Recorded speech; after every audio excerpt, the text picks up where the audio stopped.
I am Bernard, 70 years old, and I spent 45 years pouring concrete and framing houses to build a legacy for my family. My son Jason and his wife Tiffany saw my life's work not as a gift, but as an endless buffet they were entitled to feast upon. Last Sunday, during what was supposed to be a holy Easter dinner, my daughter-in-law decided that my refusal to house her bankrupt parents was an act of war. As the $80 Cabernet dripped down my forehead, mixing with my own blood, I didn't scream. I didn't fight back. I simply checked my watch. It was 7:14 p.m. That was the exact minute I decided to disown them. But before I cut them off, I made sure they would regret every single drop of blood they spilled. Before I tell you how a shattered wine glass ended my relationship with my only son, let me know where you are watching from in the comments below. Hit like and subscribe if you have ever been called selfish for protecting what you earned. This nightmare didn't start with a bang, but with the clinking of silverware in my dining room. The air was thick with the smell of roasted lamb and rosemary, a recipe my late wife used to make. I sat at the head of the mahogany table, a table I had crafted with my own hands 30 years ago. To my right sat Jason, my only son.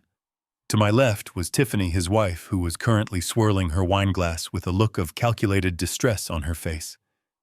The conversation had been light, too light. I knew that tone. It was the calm before the ask. Usually it was for a new car lease or a vacation to the Maldives, because Tiffany was feeling burnt out from her part-time job as a lifestyle blogger. But tonight felt heavier. Tiffany sighed a long, dramatic sound that was meant to stop all conversation. She set her glass down hard enough to rattle the china. "It is just so unfair," she said, looking at Jason, then at me. "Mom and Dad are in a motel tonight, Bernie." A motel. Can you imagine? I took a slow bite of my dinner. I knew her parents, the Harrisons. They were people who spent money. They didn't have to impress people they didn't like. "I am sorry to hear that," I said, keeping my voice neutral. "I thought they sold the house in Florida for a good profit." Tiffany's eyes narrowed. "There were complications, Bernie. The market is terrible. They lost almost everything. They have nowhere to go." I felt the muscles in my jaw tighten. I had heard rumors that the Harrisons were living large down south, buying boats and new trucks. If they were broke, it wasn't because of the market. It was because of their own stupidity. Jason cleared his throat. He looked pale, nervous. He wouldn't meet my eyes. "Dad," we were thinking, "since you have so much space here. I mean, the house is massive. Here it comes," I thought.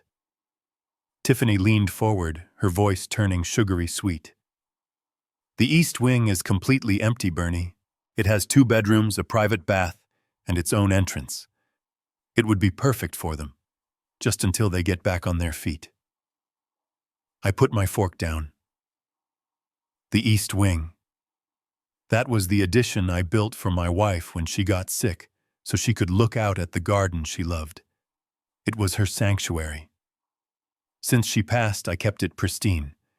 It was a place of memory, not a boarding house for grifters. "No," I said. "Simple. Direct." The silence that followed was deafening. Tiffany blinked as if she hadn't heard me correctly. "Excuse me," she asked. I said no. I repeated, picking up my wine glass. "I am not running a hotel, Tiffany. I worked 45 years in construction, breaking my back in the freezing Chicago winters and the blistering summer heat. I built this home for my family, for my wife. I did not build it to house 2 irresponsible adults who squandered their own retirement." Jason slammed his hand on the table. "Dad, come on. That is incredibly harsh. They are family." "They are her family, Jason," I corrected him. "And you know as well as I do that Bob and Linda Harrison have never worked a hard day in their lives. If they need money, they can get jobs. But they are not moving into the East Wing."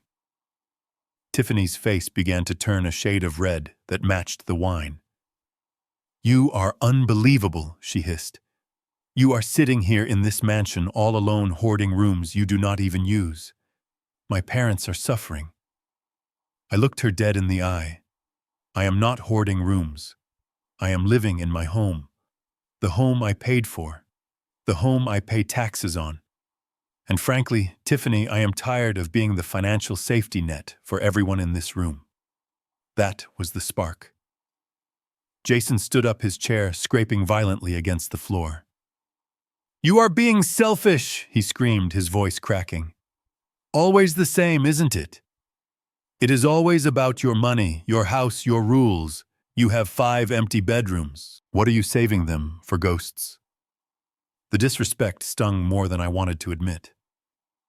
I looked at my son. I saw a man of 40 who still acted like a child of 14.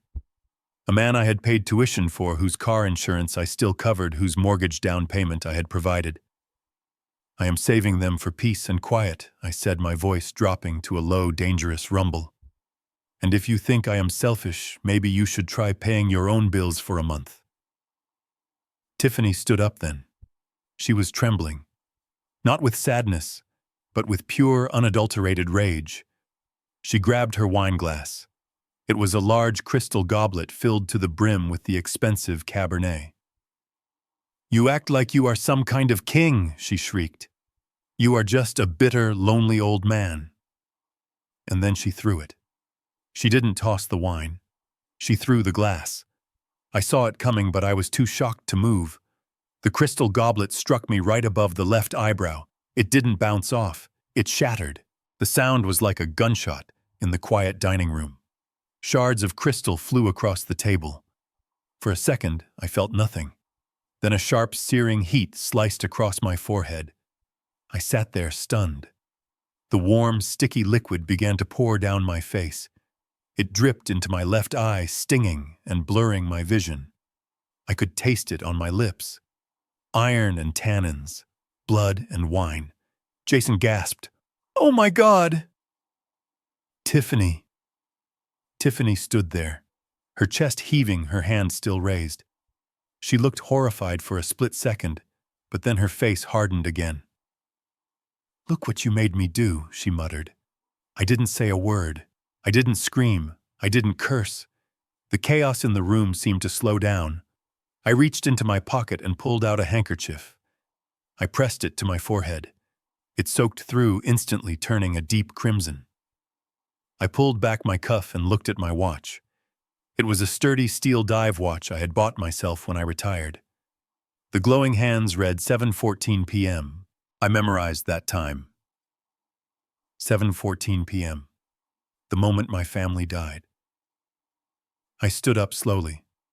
The chair didn't make a sound. I felt a coldness spreading through my chest, freezing over the love I had held for them. "Where are you going?" Jason asked, his voice trembling. "Dad, you are bleeding. We need to clean that up." I walked past him toward the hallway where my car keys hung. "I am going to the emergency room," I said. My voice sounded strange to my own ears. Detached. Mechanical. Jason ran ahead of me and blocked the front door. He spread his arms wide. "Dad, stop. You can't go out like that. You are in shock. Let us just calm down." Tiffany didn't mean it. It was an accident. I looked at him. I looked at the blood on his shirt where he had tried to grab me. "An accident is when you drop a glass, Jason," I said. "Throwing a projectile at someone's head is assault." Jason's eyes went wide. "Assault? Dad, do not be crazy. You are not going to the police. You are not leaving until you agree to talk this out." He stood his ground, thinking he could intimidate me. He forgot who I was. He forgot that before I was an old man in a nice suit, I was a man who carried 80-pound bags of cement up ladders for a living. I still had the grip strength of a vice. I stepped forward and grabbed Jason by the shoulder. I didn't shove him. I simply moved him. I applied pressure to his collarbone and swept him aside like he was made of straw. "Get out of my way," I growled, or I will add unlawful imprisonment to the list of charges." Jason stumbled back, shock written all over his face. He had never seen me like this. He had never seen the wolf beneath the sheep's clothing. I opened the heavy oak door and stepped out into the cool night air. My forehead was throbbing now, a steady drumbeat of pain. I walked to my truck, my trusty old Silverado that I kept perfectly maintained. As I started the engine, I saw Jason and Tiffany in the doorway. Tiffany was crying now, realizing the gravity of what she had done. Jason was shouting something, but the glass of the window muted his voice. I didn't look back. I put the truck in gear and drove down the long driveway. As I turned onto the main road, the adrenaline began to fade, replaced by a cold, sharp clarity. My head was bleeding, but my mind had never been clearer. They thought this was just a fight. They thought I would cool off, come back, and write a check to fix everything like I always did. They were wrong. I reached for my phone, but I didn't dial 911. Not yet. I opened my messages and found the name Richard Moretti, my attorney and oldest friend. My fingers, slick with blood, typed out a message that would set the rest of my life in motion. Phase 1 complete. Tiffany assaulted me. Going to ER. I pressed send. The screen glowed in the darkness of the cab. I wasn't just a victim driving to the hospital. I was a general mobilizing his army. And as the lights of the emergency room appeared in the distance, I knew one thing for certain. The Easter dinner was over, but the real carving was just about to begin. The interior of my Silverado was silent save for the hum of the tires on the asphalt and the rhythmic thumping of the blood in my temples. I glanced down at the passenger seat. A single drop of dark red blood had landed on the pristine beige leather. It annoyed me more than the gash on my forehead. Leather could be cleaned, but the stain of betrayal that had just occurred back at the house was permanent. I reached for a napkin from the center console and dabbed at the seat, my movements precise and controlled, despite the throbbing pain that was beginning to radiate behind my eyes. Most men in my position would be panicking. They would be speeding, running red lights, hyperventilating into their phone as they dialed 911. But I was not most men. I was a man who had spent 40 years calculating structural loads and anticipating collapse. I knew exactly how much pressure a beam could take before it snapped, and I knew exactly how much pressure my family could take before they turned violent. Tonight, the beam had finally snapped. I did not drive straight to the hospital entrance. I pulled into a side street 2 blocks away, putting the truck in park. The street lamp overhead cast a sickly yellow glow into the cab. I checked my reflection in the rearview mirror. The cut was deep, jagged, and ugly. It ran from just below my hairline to the middle of my brow. My left eye was beginning to swell shut. Good. It looked terrible. It looked like exactly what it was, a vicious assault on an elderly man. I pulled my phone from my pocket. My hands were steady. I navigated to my encrypted messaging app and found the thread with Richard Moretti. Richard had been my lawyer since the 80s. He was the only man I trusted to bury a body, though in this case we were burying my son's future. I typed out 3 sentences. Phase 1 complete. Tiffany assaulted me. Going to ER. I watched the 3 dots dance for a moment before the message marked as read. Almost instantly a reply popped up. Document everything. Do not wash the shirt. I will meet you there in 20 minutes. I put the phone away. Phase 1. It sounded cold when I thought about it, but they had forced my hand. This was not a spur-of-the-moment decision. This was the culmination of 6 months of hell. As I put the truck back in gear and drove toward the emergency room lights, my mind drifted back to the start of it all. It began with small things. A missing gold cufflink here, $100 vanishing from my wallet there. I had thought I was becoming forgetful. I thought maybe age was finally catching up to me. But then I installed the audio recorders. Not cameras, just small high-fidelity voice recorders hidden behind the bookshelves and under the coffee table. I remembered sitting in my office late one night, headphones on, listening to Tiffany and Jason discuss me while I was supposedly asleep. They did not speak of me with love. They spoke of me as an obstacle. I heard Tiffany call me a senile old miser. I heard Jason laugh and agree, saying that I could not hold on to the purse strings forever. They were waiting for me to die. When I realized they were not just ungrateful but actively predatory, I went to Richard. We looked at the options. Evicting them would be messy. Cutting them off financially would lead to tantrums and possibly elder abuse lawsuits claiming I was mentally incompetent. No, Richard had said. If you want them out, really out, you need cause. You need them to cross a line that the law cannot ignore. You need a criminal act. So I waited. I became difficult. I said no to small requests. I criticized Tiffany's spending. I poked the bear, knowing that eventually the bear would swipe. And tonight, with a wine glass to the face, Tiffany had given me the golden ticket. I pulled up to the emergency room entrance. I left the truck in the drop-off zone, not caring about the parking rules. Let them tow it. I walked through the sliding glass doors, the fluorescent lights stinging my eyes. The triage nurse looked up, bored, until she saw the blood soaking the entire left side of my face and shirt. Her eyes went wide. "Sir, are you okay? What happened?" I leaned against the desk, letting my shoulders slump, letting the exhaustion wash over me. I needed to play the part. "I am not sure," I mumbled, my voice raspy. "My daughter-in-law." She threw a glass. It hit me. The nurse was on her feet instantly. "Code gray to triage," she said into her radio, rushing around the counter to guide me to a wheelchair. "We need to get you back immediately." The next hour was a blur of activity. They wheeled me into a private bay. A young doctor with tired eyes examined the wound. He whistled low under his breath. "That is a nasty one, Mr. Kowalski. You are going to need quite a few stitches. We need to clean this out thoroughly to make sure there is no glass embedded in the tissue." I nodded. "Do what you have to do." The cleaning was worse than the impact. The antiseptic stung like fire, but I welcomed the pain. It kept me sharp. It kept me angry.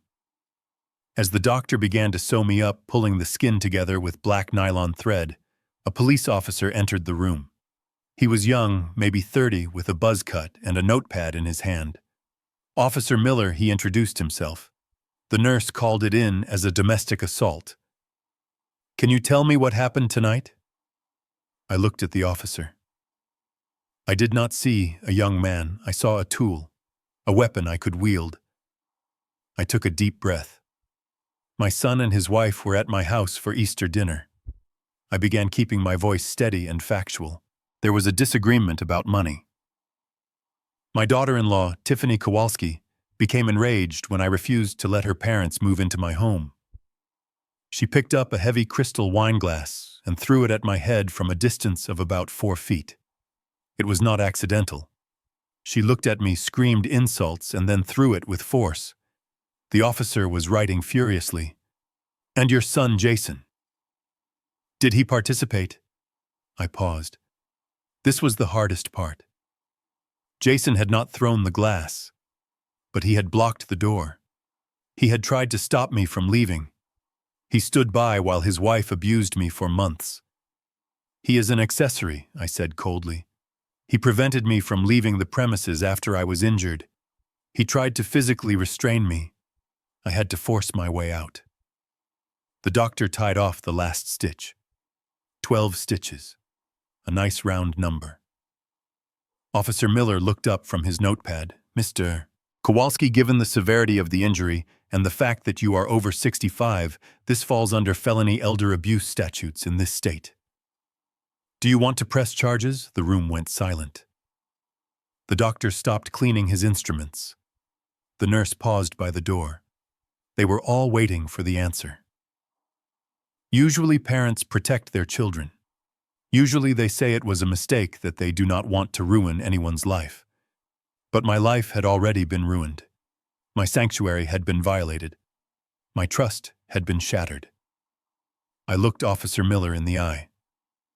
I want to press full charges against Tiffany Kowalski for assault with a deadly weapon and elder abuse. I also want to file for an immediate emergency restraining order against both Tiffany and Jason Kowalski. I do not want them within 500 feet of me or my property. Officer Miller nodded, his face grim. I understand. We take this very seriously. I will need to take photos of your injuries for evidence. After that, we will dispatch a unit to your residence. I nodded and sat up straighter as he raised his camera. Flash. Flash. Flash. Each burst of light was a nail in their coffin. When he was done, I asked the question that had been burning in my chest since I left the house. What happens now? Officer Miller holstered his camera and keyed his radio. He looked at me with a mixture of pity and respect. Now, Mr. Kowalski, we go pick her up. Dispatch, this is Unit 4. I have a confirmed felony assault at the ER. Victim has requested charges. Suspect is at the residence. Send a unit to apprehend. I listened to the crackle of the radio, the voice of the dispatcher confirming the order. A sense of dark satisfaction settled in my gut. They were probably still at the house arguing, maybe trying to clean up the wine, thinking they had time to spin a story. They thought I was just an old man licking his wounds. They had no idea that the siren they would hear in a few minutes was not coming to help them. It was coming to end them. I lay back against the stiff hospital pillow and closed my eyes. The pain in my head was still there, but it was bearable now. Richard would be here soon with the paperwork.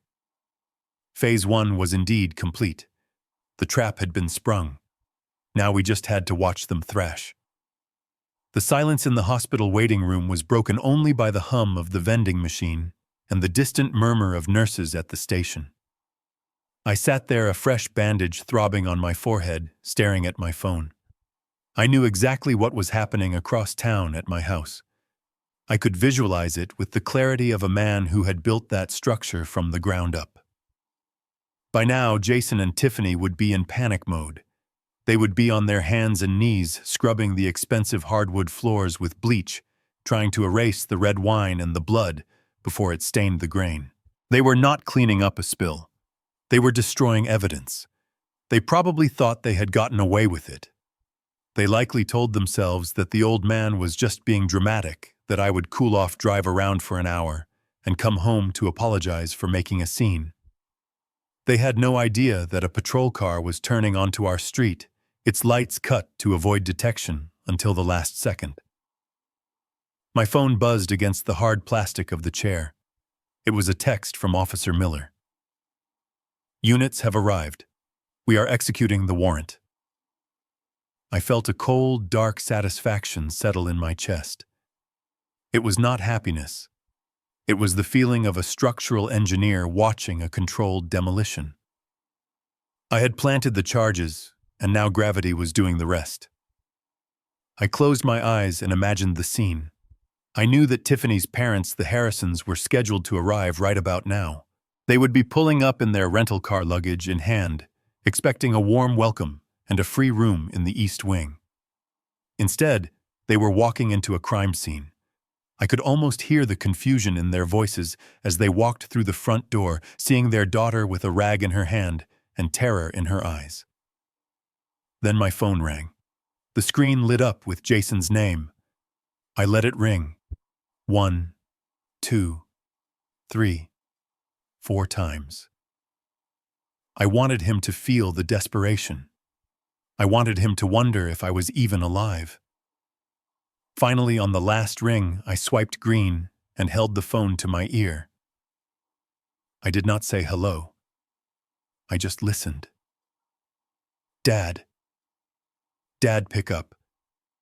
Oh my God. The voice on the other end was high-pitched, bordering on hysteria. It was the voice of a boy, not a man. Dad, are you there? You have to stop this. The police are here. They are everywhere. I leaned back in the chair, my voice calm, contrasting sharply with his panic. I know, Jason. I sent them. There was a pause followed by the sound of chaos in the background. I heard a radio crackle. I heard Tiffany screaming a shrill, indignant sound that I had heard too many times over the last 10 years. "Get your hands off me! Do you know who I am?" "My father is a lawyer." Then Jason came back on the line, breathless. "You sent them? Are you insane? They are arresting Tiffany. They have her in cuffs, Dad. In cuffs. Her parents just walked in. Bob and Linda are watching their daughter get treated like a criminal. Do you have any idea how humiliating this is?"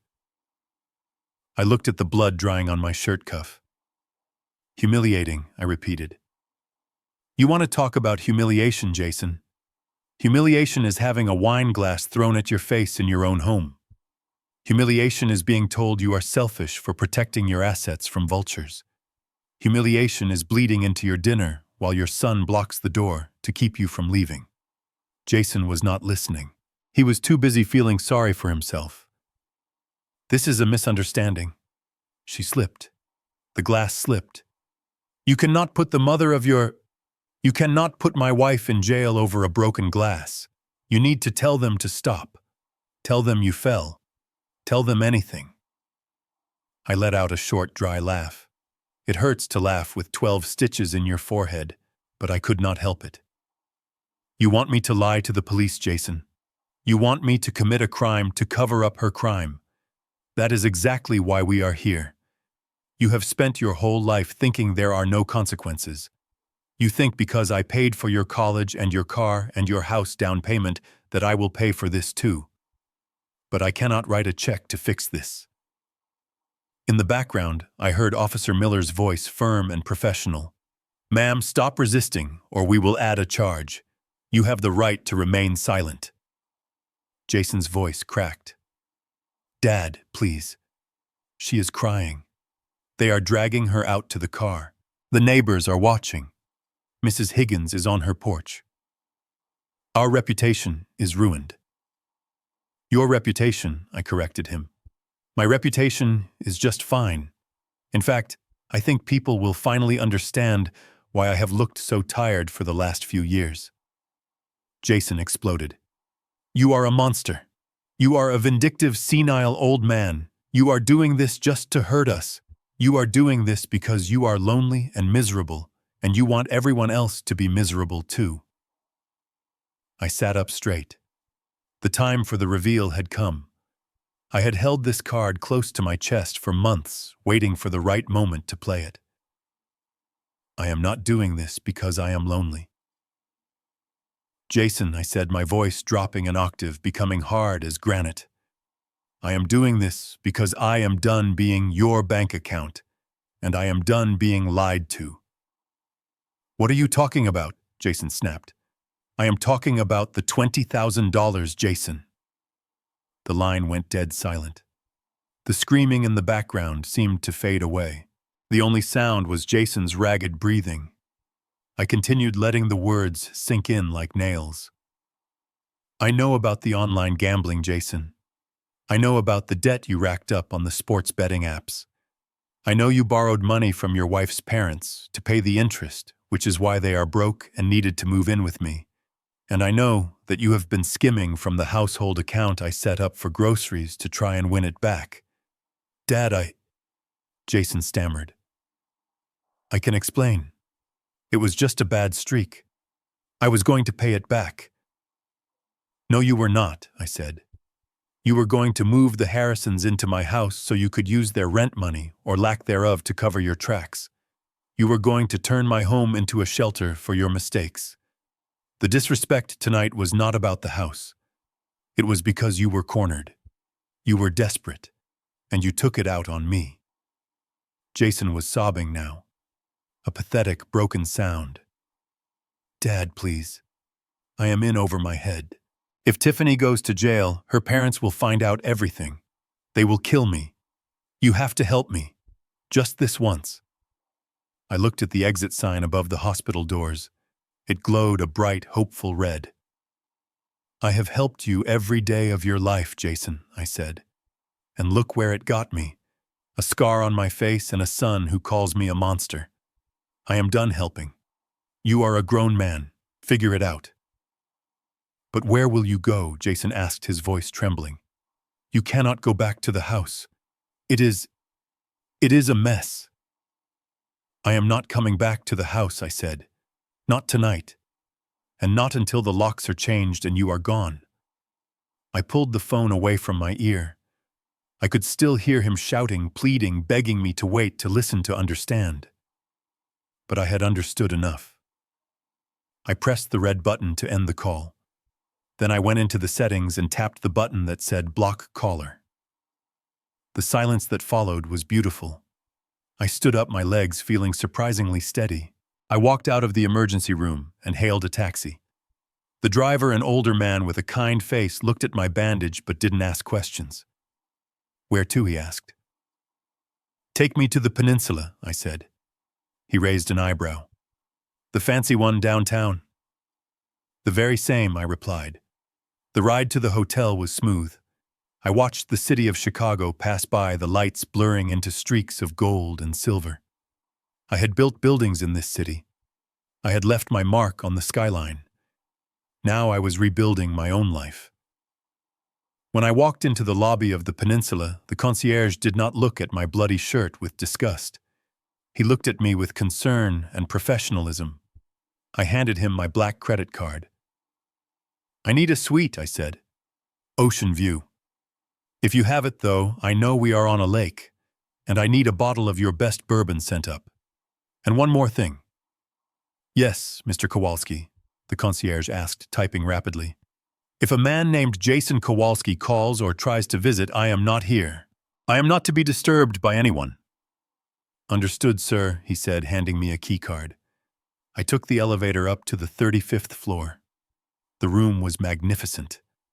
Heavy velvet curtains, a bed that looked like a cloud, and silence.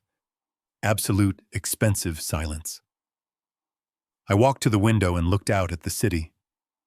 Somewhere down there in a police precinct, my daughter-in-law was being fingerprinted. Somewhere my son was hyperventilating in a house he could not afford to maintain. I poured myself a glass of bourbon from the minibar. It burned, going down a good clean burn that matched the fire in my gut. I sat in the leather armchair and took a deep breath. Phase 1 was over. The enemy was in retreat. But as I swirled the amber liquid in the glass, I knew this was just the beginning. The real war, the war for my legacy and my company, was just about to start. And unlike Jason, I never gambled unless I knew the outcome. I took a sip and whispered into the empty room.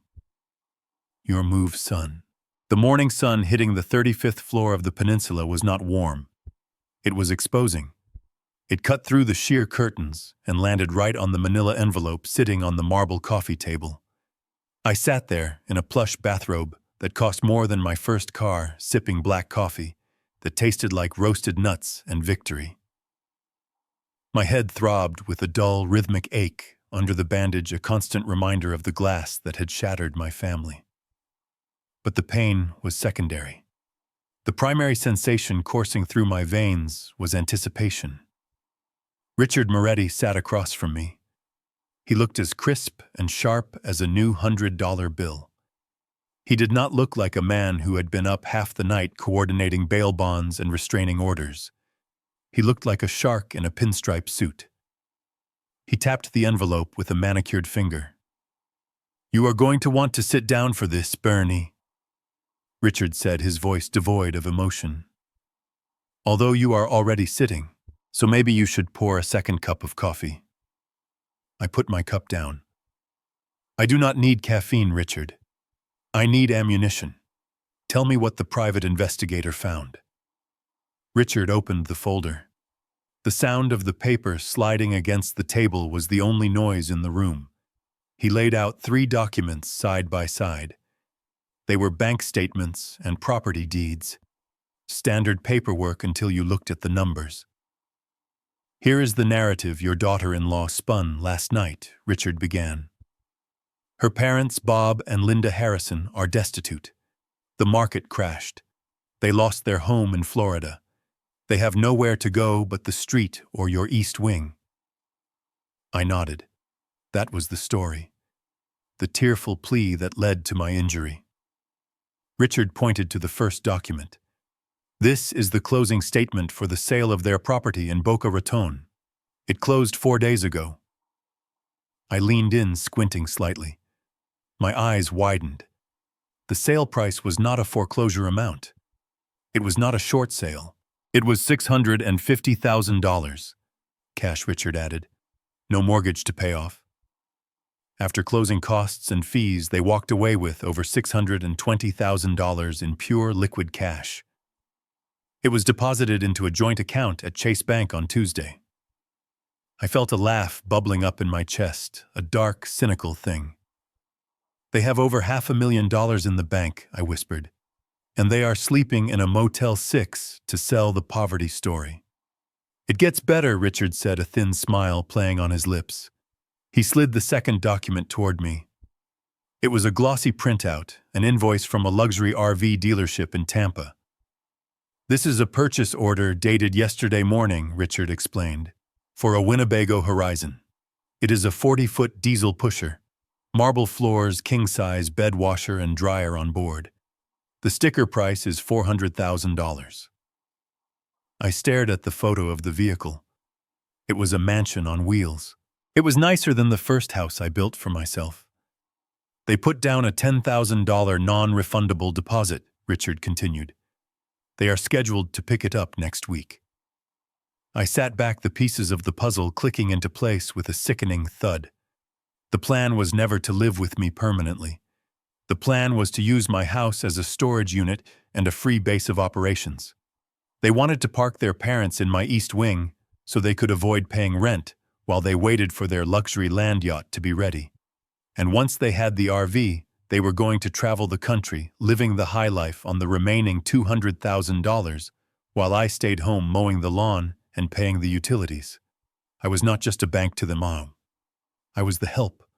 I was the unpaid security guard for their stuff while they lived like kings. And Jason? Asked my voice low. Does he know? Richard shrugged. That is the $1,000,000 question. Or rather, the $600,000 question. Either he is in on it, and he helped them orchestrate this con to get them into your house, or he is the biggest fool in Chicago, and his wife and in-laws are playing him just as hard as they are playing you. I looked out the window at the skyline. I thought about Jason. I thought about how he had looked at me last night, eyes full of accusation, calling me selfish. He had called me selfish for not housing millionaires. The irony was so thick I could taste it. It does not matter if he knows, I said, standing up and walking to the desk in the corner of the room. He is about to find out. I opened my laptop. The screen glowed, waiting for a command. I logged into my email. I started a new message. To Jason Kowalski. Subject, the poverty plea. Scan them, I told Richard. Richard pulled a portable scanner from his briefcase. Within minutes, the digital files were on my screen. The closing statement showing the cash windfall. The invoice for the luxury RV. I attached them to the email. I typed a short message. No greeting, no signature, just facts. Jason. Before you accuse me of destroying your family again, you should know who you are really fighting for. Your in-laws are not homeless. They are richer than you are. They sold their house for cash and bought a $400,000 RV. They wanted to move in to save money for gas. You are not a savior son. You are a dupe. Read the attachments. Then ask your wife why she threw a glass at my face to protect a lie. I hovered my finger over the send button. This was it. This was the moment I stripped away the excuse he had been clinging to. He could no longer hide behind the moral high ground. He could no longer say he was just trying to help family. I clicked send. The swoosh sound of the email departing was soft, but the impact would be nuclear. I sat back down on the sofa and looked at Richard. Now what? Now we wait, Richard said, closing his briefcase. If he has any spine left, he will leave her. If he has any brain left, he will apologize to you. I checked my watch. 10:00 a.m. Jason would be at the police station by now, or maybe meeting with a bail bondsman trying to scrape together 10% of whatever the judge set for Tiffany. He would check his phone. He always checked his phone when he was nervous. 10 minutes passed, then 20. The silence in the hotel room stretched tight like a piano wire. I expected my phone to ring. I expected him to call, screaming that it was a fake or sobbing that he didn't know. I expected denial. I expected rage. But the phone remained dark. 30 minutes. The silence began to change. It shifted from expectant to heavy. It was a suffocating, dense silence. It was the silence of a man who had just realized that the ground he was standing on did not exist. It was the silence of total, devastating humiliation. "He is reading it," I said softly. "He is reading it over and over again."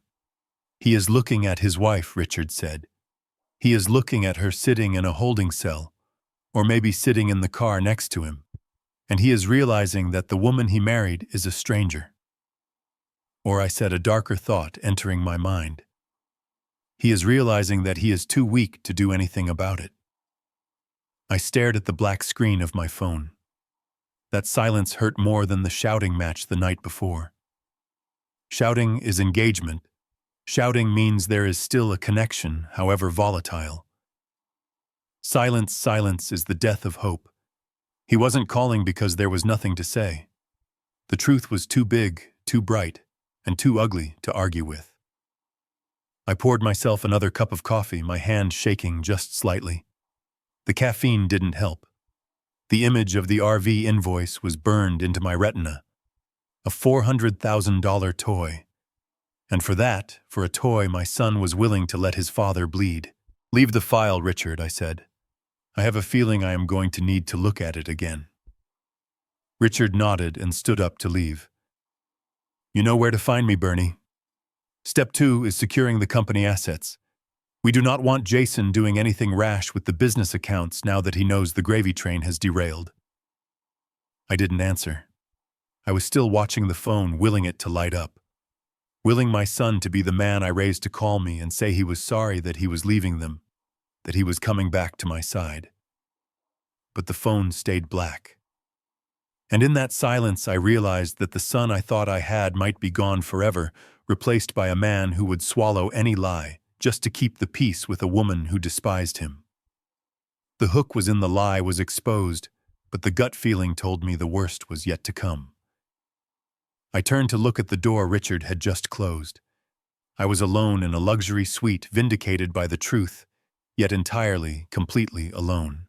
The knock on the door came exactly 45 minutes after I sent the email. It was not a confident knock. It was a hesitant scratching sound, like a dog asking to be let in out of the rain. I finished my coffee, placed the cup on the saucer with a deliberate clink, and walked to the heavy oak door. I checked the peephole. Jason was standing there, leaning against the doorframe, as if his legs could no longer support his own weight. He looked terrible. His shirt, usually pressed to crisp perfection, was wrinkled and half-tucked. His tie was missing. His eyes were red-rimmed and frantic. I unlocked the door and swung it open. I did not step back to invite him in.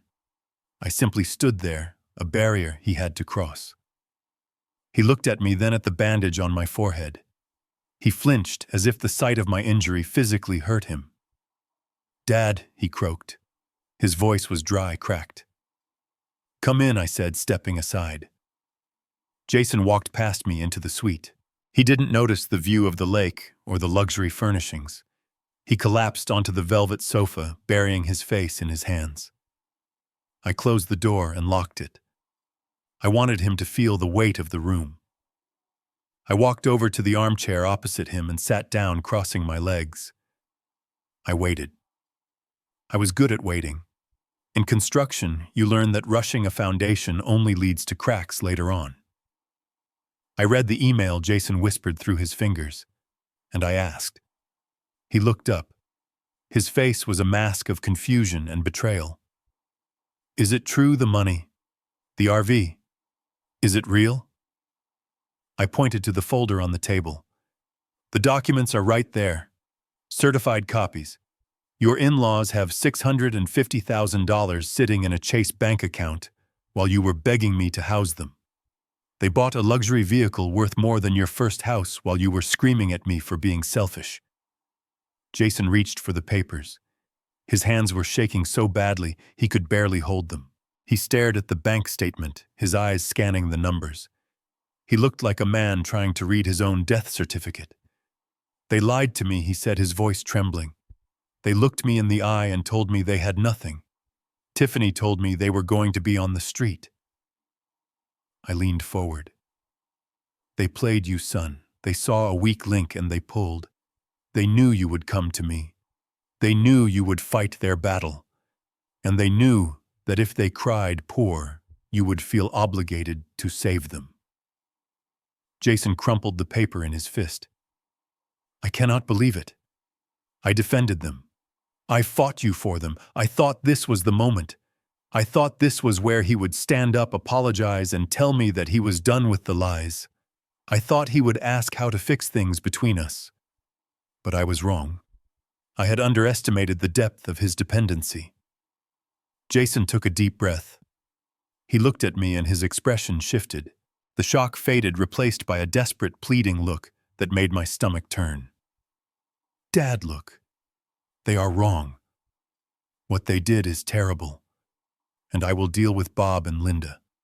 I promise. I will make them leave. But what, I asked, my voice hardening. But Tiffany is a mess right now, he said, the words tumbling out fast. She is in a cell, Dad. She is terrified. She didn't know about the money. I am sure of it. Her parents manipulated her just like they manipulated me. She is a victim here, too. I stared at him. I felt a coldness spreading through my chest that had nothing to do with the air conditioning. She threw a glass at my face, Jason. That was not manipulation. That was rage. That was violence. I know, he cried, leaning forward. And she is sorry.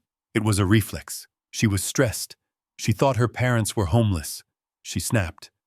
But you cannot leave her in jail. You have to drop the charges. I sat back, stunned. Even with the evidence of the financial con staring him in the face, even with my blood on his conscience, he was still choosing her. He was still making excuses. You want me to drop the charges? I repeated slowly. Yes, Jason said, nodding vigorously. Just drop them. I will handle the rest. I will make sure her parents never set foot in your house. We will get counseling. Just please call the DA. Tell them it was a misunderstanding. If she gets a felony record, it will ruin her life. It will ruin us. I looked at my son, really looked at him. And suddenly, the memory hit me. It was 10 years ago. We were standing in the funeral home looking at his mother's casket. My wife, the love of my life, was gone. I was broken, barely holding myself together. And Jason. Jason wasn't crying. He was standing next to me, whispering. Dad, did Mom update the will regarding the lake house? I remember we talked about putting it in my name for tax purposes. I had brushed it off, then thinking it was grief talking. But now, looking at this 40-year-old man begging me to save his abuser, I realized the truth. Jason wasn't just weak. He was complicit. He didn't care about right or wrong. He cared about comfort. He cared about the path of least resistance. He would let his wife assault me. He would let his in-laws rob me as long as his lifestyle remained intact. He was a parasite just like them. He just happened to share my last name. I stood up. The movement was sudden enough that Jason flinched again. No, I said. Jason blinked. What I said no, I stated, my voice echoing in the quiet suite. I am not dropping the charges. I am not calling the DA. Tiffany assaulted me. She drew blood. She is going to face a judge, and she is going to face the consequences. Jason stood up, his face flushing red. You can't do this. You are destroying my marriage. Your marriage is already a sham. Jason, I shot back. You are married to a woman who hits your father and lies about her finances. If you want to stay in that burning building, that is your choice. But do not ask me to hand you a bucket of water." Jason clenched his fists. "If you do not drop the charges, I will never forgive you. I will cut you off. You will never see your grandchildren if we ever have them." I laughed. It was a harsh barking sound. "You are going to cut me off?" "Jason, look at yourself. You are wearing a suit I paid for. You drove here in a Range Rover I make the payments on. You live in a house where I put down the deposit. You have never stood on your own 2 feet a day in your life." Jason froze. The color drained from his face. "You want to play hardball?" I asked, walking over to the desk. I picked up my phone. "Let us play. As of this morning, I have instructed my accountant to cancel all supplementary credit cards issued in your name and Tiffany's name. The black Amex gone. The gas cards gone." Jason's mouth fell open. You can't. I am not done, I continued, my voice relentless. "The lease on the Range Rover is in my name. I am terminating it. You have 48 hours to return it to the dealership, or I will report it stolen. And the monthly allowance I send to your joint account to help with household expenses, that ends today." Jason looked like he had been punched in the gut. He staggered back. "Dad, please. We have bills. We have a mortgage. We can't survive without that money." "Then get a second job," I said coldly. "Or maybe ask your wealthy in-laws for a loan. They have plenty of cash." Remember, Jason stood there, stripping of his arrogance, stripped of his safety net. He looked small. He looked pathetic. "Why are you doing this?" he whispered. "Because I love you enough to stop funding your destruction," I said. "And because I respect myself enough to stop paying people to abuse me. Now get out." Jason stared at me for a long moment. He saw the resolve in my eyes. He saw that the bank of Dad was not just closed, it had been demolished. He turned and walked to the door. He didn't slam it. He closed it softly, like a man leaving a funeral. I stood in the center of the room, listening to his footsteps fade down the hallway. My heart was breaking, but my head was clear. I had just cut off my own arm to save the body. It was necessary. It was survival. But as I looked at the closed door, I knew that Jason wouldn't learn. He wouldn't leave her. He would go back to Tiffany, they would blame me, and they would try to find another way to survive. I walked back to the window.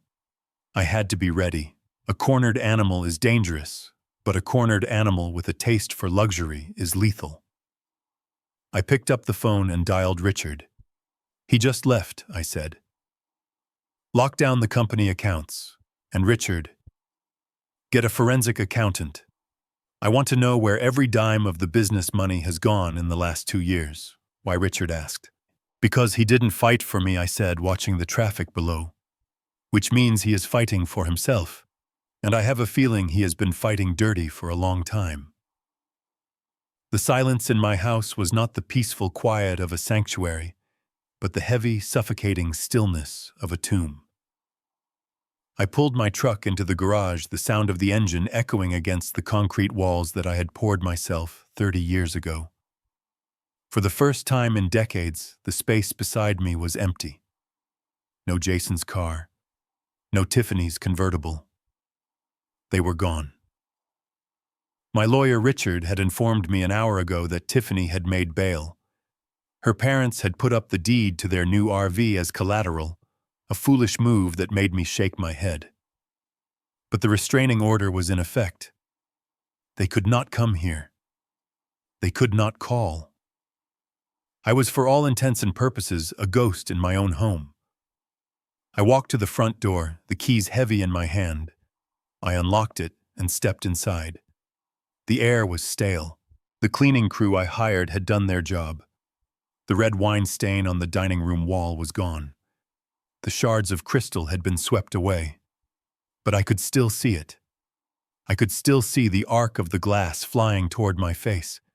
I could still see the hatred in Tiffany's eyes. I touched the bandage on my forehead, a physical reminder that the family I thought I was building was actually a demolition crew waiting for the signal to detonate. I did not go to the kitchen. I did not go to the bedroom. I went straight to my office. This room was the nerve center of my life. It was where I kept the blueprints of every building I had ever constructed and the financial records that proved I had won the game of capitalism. I walked across the Brazilian cherry wood floors I had laid with my own hands, kneeling for days until my knees were bruised and swollen. I knew every grain, every knot, every imperfection in this wood. That was why I stopped dead in my tracks 3 feet from the wall. There was a scratch. It was not a normal scratch from a moving chair or a dropped pen. It was a deep, jagged gouge in the finish cutting through the sealant and into the raw wood. It was fresh. The wood underneath was still pale, not yet darkened by oxidation. I knelt down, running my calloused finger over the mark.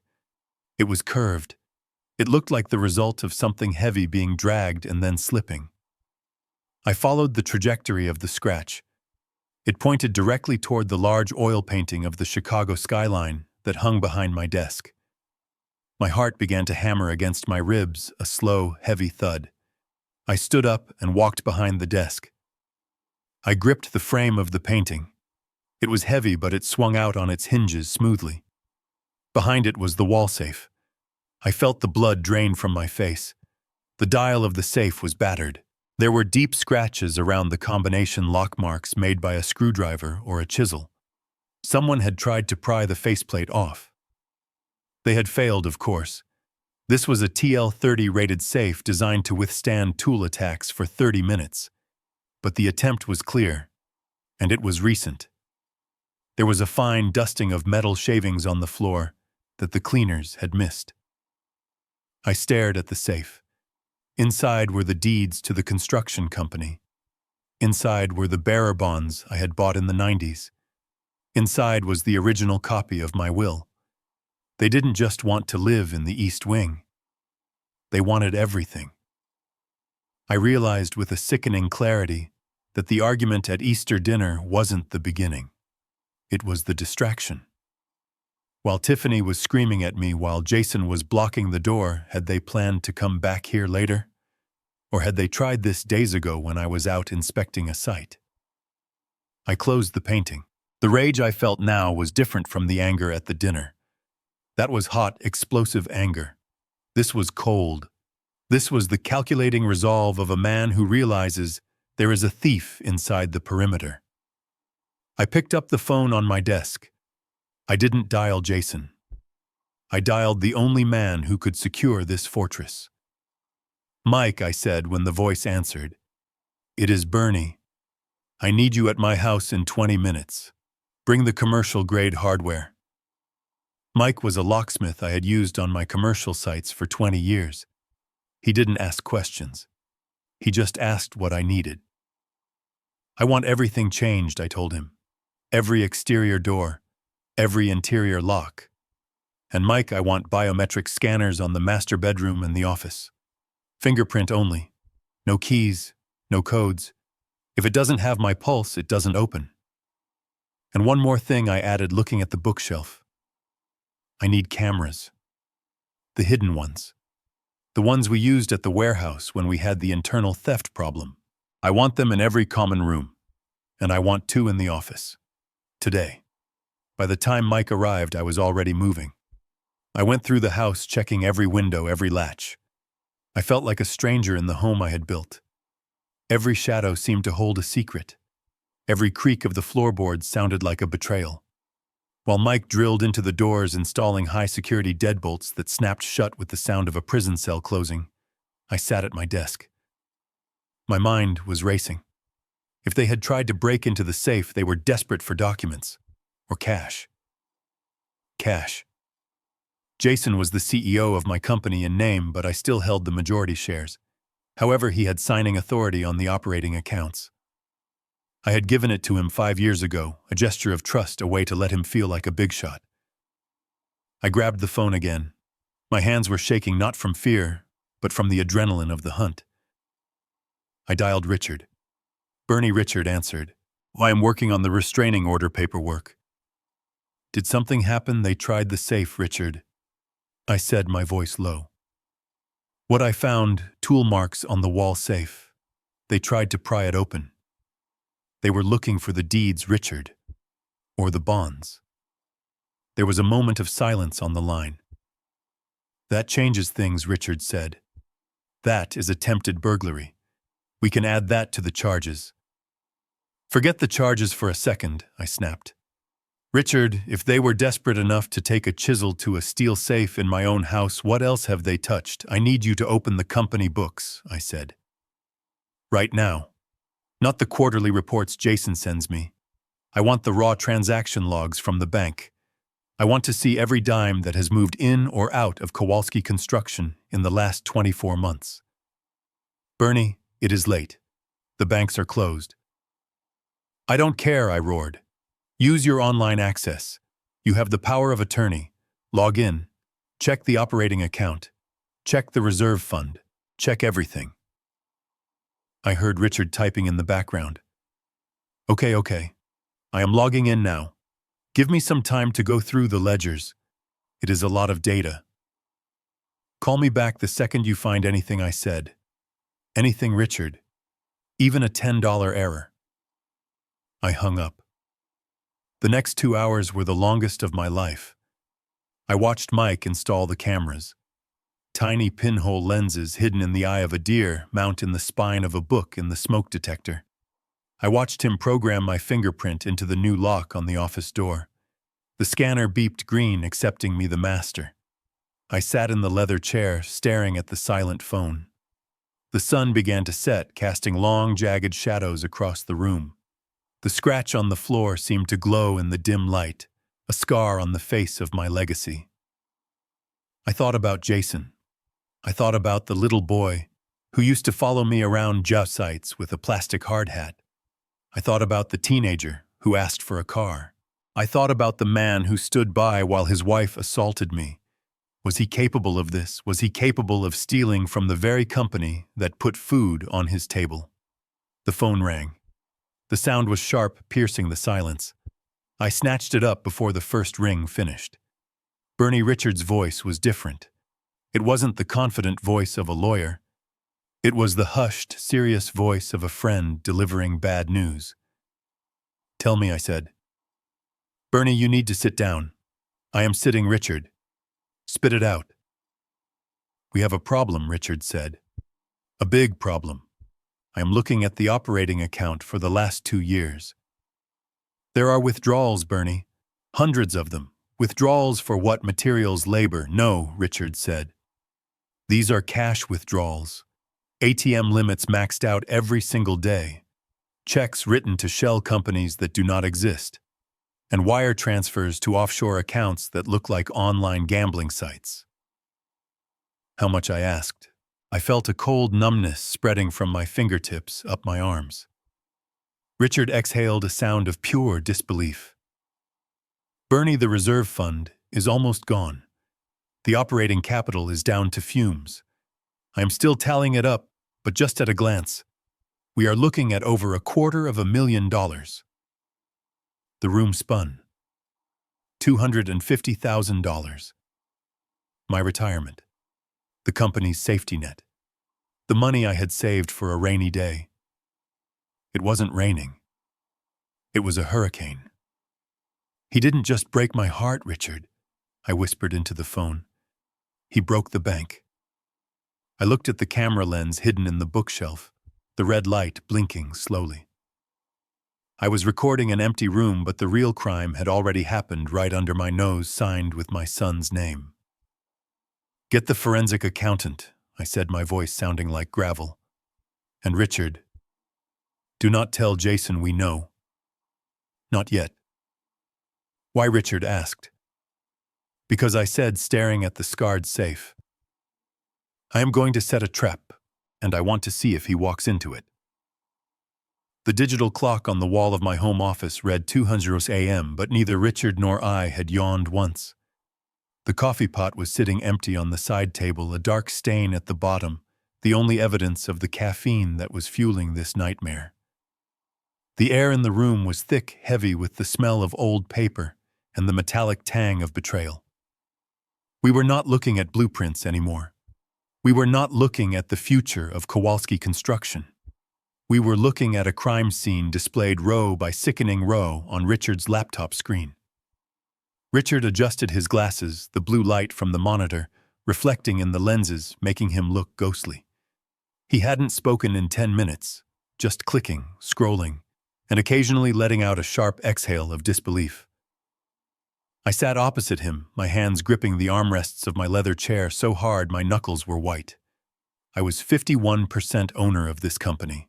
I had built it from a pickup truck and a toolbox into a multi-million-dollar enterprise. I thought I knew where every nail and every beam went. I was wrong. "Look here, Bernie." Richard said, his voice quiet, almost gentle, as if he were breaking the news of a terminal illness. He turned the laptop toward me. He highlighted a row in yellow. "Project 404, he read. "Roof repair and structural reinforcement at the residential property on the corner of Oak and Elm. The invoice is dated last November. The amount is $12,500. I stared at the screen. The numbers were crisp and clear. The invoice looked legitimate. It had the company logo. It had a vendor number. It had Jason's digital signature authorizing the payment. "There is just one problem," Richard continued, watching my face. "I know," I whispered, closing my eyes. "I know the problem, Richard."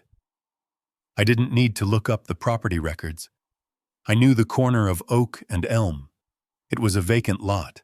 We had demolished the condemned structure there 3 years ago. We sold the land to the city for a park that was never built. There was no roof to repair. There was no structure to reinforce.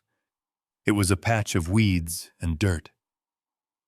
He paid $12,000 to repair thin air. I said, my voice trembling with a mixture of rage and grief. "And it is not the only one," Richard said, turning the screen back to himself. He began to scroll down. The yellow highlights appeared again and again, like warning lights on a dashboard. "Here is a basement waterproofing job in Hyde Park for $9,000. We haven't worked in Hyde Park since 2010. Here is an electrical grid upgrade for a warehouse in Cicero, $14,000. Always under the $15,000 threshold, Bernie." I nodded slowly. I had set that threshold myself. I had told Jason that as CEO he had autonomy for any expense under 15 grand. Anything over that required my countersignature. I thought I was empowering him. I thought I was teaching him leadership. Instead, I had given him the perfect ceiling for his theft. He had been skimming just under the radar, bleeding the company dry one small cut at a time. "What is the total?" I asked. I needed to hear the number. I needed to feel the weight of it. Richard took a deep breath. He tapped a few keys and a bold number appeared at the bottom of the spreadsheet. Over the last 24 months, Richard said the total amount of authorized payments to these shell vendors is $250,000 and 43 cents. $250,000. The room seemed to tilt. That was $250,000. That was the retirement fund for my foreman, Mike. That was the new equipment we needed for the spring season. That was my blood, my sweat, and my time stolen by the boy I had taught to ride a bike. "Where did it go?" I asked. "The money didn't just vanish, Richard. It went somewhere." Richard opened another window. He had been busy. This was why I paid him the big retainer. He had traced the routing numbers from the fake vendor, a shell company called JK Consulting, which was painfully unoriginal. 70% of it went here, Richard said, pointing to a graph. An offshore account in the Caribbean. We cross-referenced it. It is a holding account for a high-stakes online poker site. "Gambling," I muttered. He didn't just borrow money from the Harrisons. He was hemorrhaging money to a casino on the internet. "And the rest?" I asked. Richard hesitated. He looked uncomfortable. "The rest went to pay off credit card bills. specifically a card in Tiffany's name. I pulled the merchant codes, Bernie. It is mostly luxury retail. I looked at him. Be specific, Hermes Richard said. Gucci. And a significant charge at a plastic surgery clinic in the Gold Coast. I felt the bile rise in my throat. My son stole $250,000 from his father's company. He gambled away the majority of it, and with what was left he bought handbags for the woman who had smashed a glass into my face. He funded her lifestyle with my labor. He was not just a bad son. He was a predator. He was an embezzler. I stood up and walked to the window. The night was black, devoid of stars. I saw my reflection in the glass. The bandage on my forehead, the lines etched deep around my mouth. I looked like a man who had survived a war only to be stabbed in the back by his own lieutenant. This is a felony, Bernie Richards said from behind me. This is grand larceny, embezzlement, fraud. We have the evidence. The digital trail is undeniable. I can call the police right now. They can pick him up at the motel. He will be in a cell next to his wife by sunrise. I stared at the darkness. It would be so easy. One phone call. The sirens would wail again. Jason would be handcuffed. Justice would be swift. But as I stood there watching the red light of the security camera blink in the reflection of the window, I realized that prison was too good for him. Prison was a pause. If I sent him to jail now, he would play the victim. He would blame the gambling addiction. He would say he was sick. He would get a lawyer who would plead for rehab instead of time. And Tiffany. She would wait for him playing the dutiful wife, spending the money they had stashed away. No, I said. Richard stopped typing. No, Bernie. He stole $250,000. I turned around. The anger was gone from my face, replaced by something colder, something harder.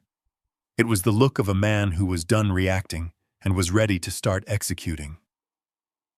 No police, I said. Not yet. Why, Richard asked, bewildered. Because if I arrest him now, he still has hope, I said, walking back to the desk. He still thinks he is smart. He still thinks he is entitled to my legacy. I don't want to just punish him, Richard. I want to break him. I sat down and leaned forward, my eyes locking with Richard's. I want to take away the one thing he loves more than the gambling and more than Tiffany. I want to take away his expectation. What do you mean? Richard asked. I mean, we are going to offer him a truce, I said, a grim smile touching my lips. We are going to invite them to a meeting. We are going to tell them that I am tired, that I am old, and that I want to settle this. You want to settle? Richard asked, his voice rising. After what they did, I want to offer them a trust fund, I said. A massive one. $2 million. Richard stared at me as if I had lost my mind due to the head injury. Bernie, have you gone senile? You want to give the thief $2 million? I tapped the table with my finger. I want to show him $2 million. I want him to sign for it. I want him to believe that he has won, that he has outsmarted the old man again, and then I want to watch him destroy himself with it. I pulled a notepad toward me and picked up a pen. Draft a trust agreement, Richard. Make it watertight. But I want a clause, a hidden clause. A trigger that snaps the trap shut the moment he makes a mistake. Richard looked at me and slowly, the confusion on his face turned into understanding. He saw the strategy. It wasn't about mercy. It was about total annihilation. You want to bait him, Richard said softly. I want to see if he is capable of redemption. I lied. But we both know he isn't. I want to give him enough rope to hang himself, Richard. And I want the knot to be tied by his own greed. I looked down at the spreadsheet one last time. The number $250,000 burned into my mind. He had taken my past. I was going to take his future. Set up the meeting, I said. Let us see how hungry they really are. The conference room in Richard's law firm was designed to intimidate. It had floor-to-ceiling windows overlooking the gray Chicago skyline, a table long enough to land a plane on, and air conditioning that kept the temperature at a crisp 65 degrees. I sat at the head of the table, my back to the view, Richard to my right. We were waiting. I had agreed to this meeting against my better judgment, or so I let them believe. In reality, this meeting was the stage for the greatest performance of my life. I adjusted the collar of my shirt. It felt loose. I had lost 5 pounds in 3 days. The stress of discovering my son was a criminal eating away at my appetite. The heavy glass doors opened. Tiffany's lawyer, a man named Sterling who wore a suit that was too shiny and a smile that was too white, ushered them in. They were dressed for a funeral or a court appearance. Tiffany, usually draped in designer logos and bright colors, was wearing a modest beige cardigan and slacks. Her hair was pulled back in a severe bun. She wore no makeup, highlighting the dark circles under her eyes. It was a costume. She was playing the role of the repentant, stressed-out housewife. Jason walked in behind her, head down, shoulders slumped. He looked like a man walking to the gallows, or perhaps a man suffering from a severe hangover. They sat at the opposite end of the table. The distance between us felt like miles. Mr. Kowalski Sterling began, his voice oily and smooth. "Thank you for agreeing to meet. My clients are devastated by the events of Sunday night.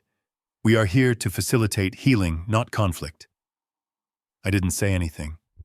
I just stared at Tiffany. I wanted to see if she could hold my gaze. She couldn't. She looked at the table, her hands twisting a tissue. Tiffany Sterling prompted gently. Tiffany took a shaky breath. Then the tears started. They were impressive tears, silent, rolling down her cheeks, accompanied by a trembling chin. "Bernie," she whispered, "I am so sorry. I do not know what happened. I have been under so much pressure lately. With my parents losing everything and Jason's work stress, I just snapped. It wasn't me. That is not who I am." I listened to her sob about stress and anxiety. I listened to her promise that she had already booked an appointment with an anger management counselor. I listened, and all I could think about was the invoice for the Hermes bag she bought with my company's money. That bag cost more than the counseling sessions she was lying about, and the money Richard asked, cutting through the emotional fog. "We are not just here about the assault, Mr. Sterling. We are here about the $250,000 of unauthorized withdrawals from Kowalski Construction." The room went deadly silent. Tiffany stopped crying for a split second, then resumed with more intensity. Jason finally looked up. His face was pale. "It wasn't stealing," Jason said, his voice cracking. "It was a loan, Dad. A temporary bridge loan." "A bridge to where, Jason?" I asked, my voice raspy. "To a poker website." Jason flinched. "You know about that?" "We know everything," Richard said, tapping the thick file in front of him. "We know about the shell companies. We know about the luxury goods. We know about the gambling debts. This is embezzlement, Jason. We can walk out of here and hand this file to the district attorney.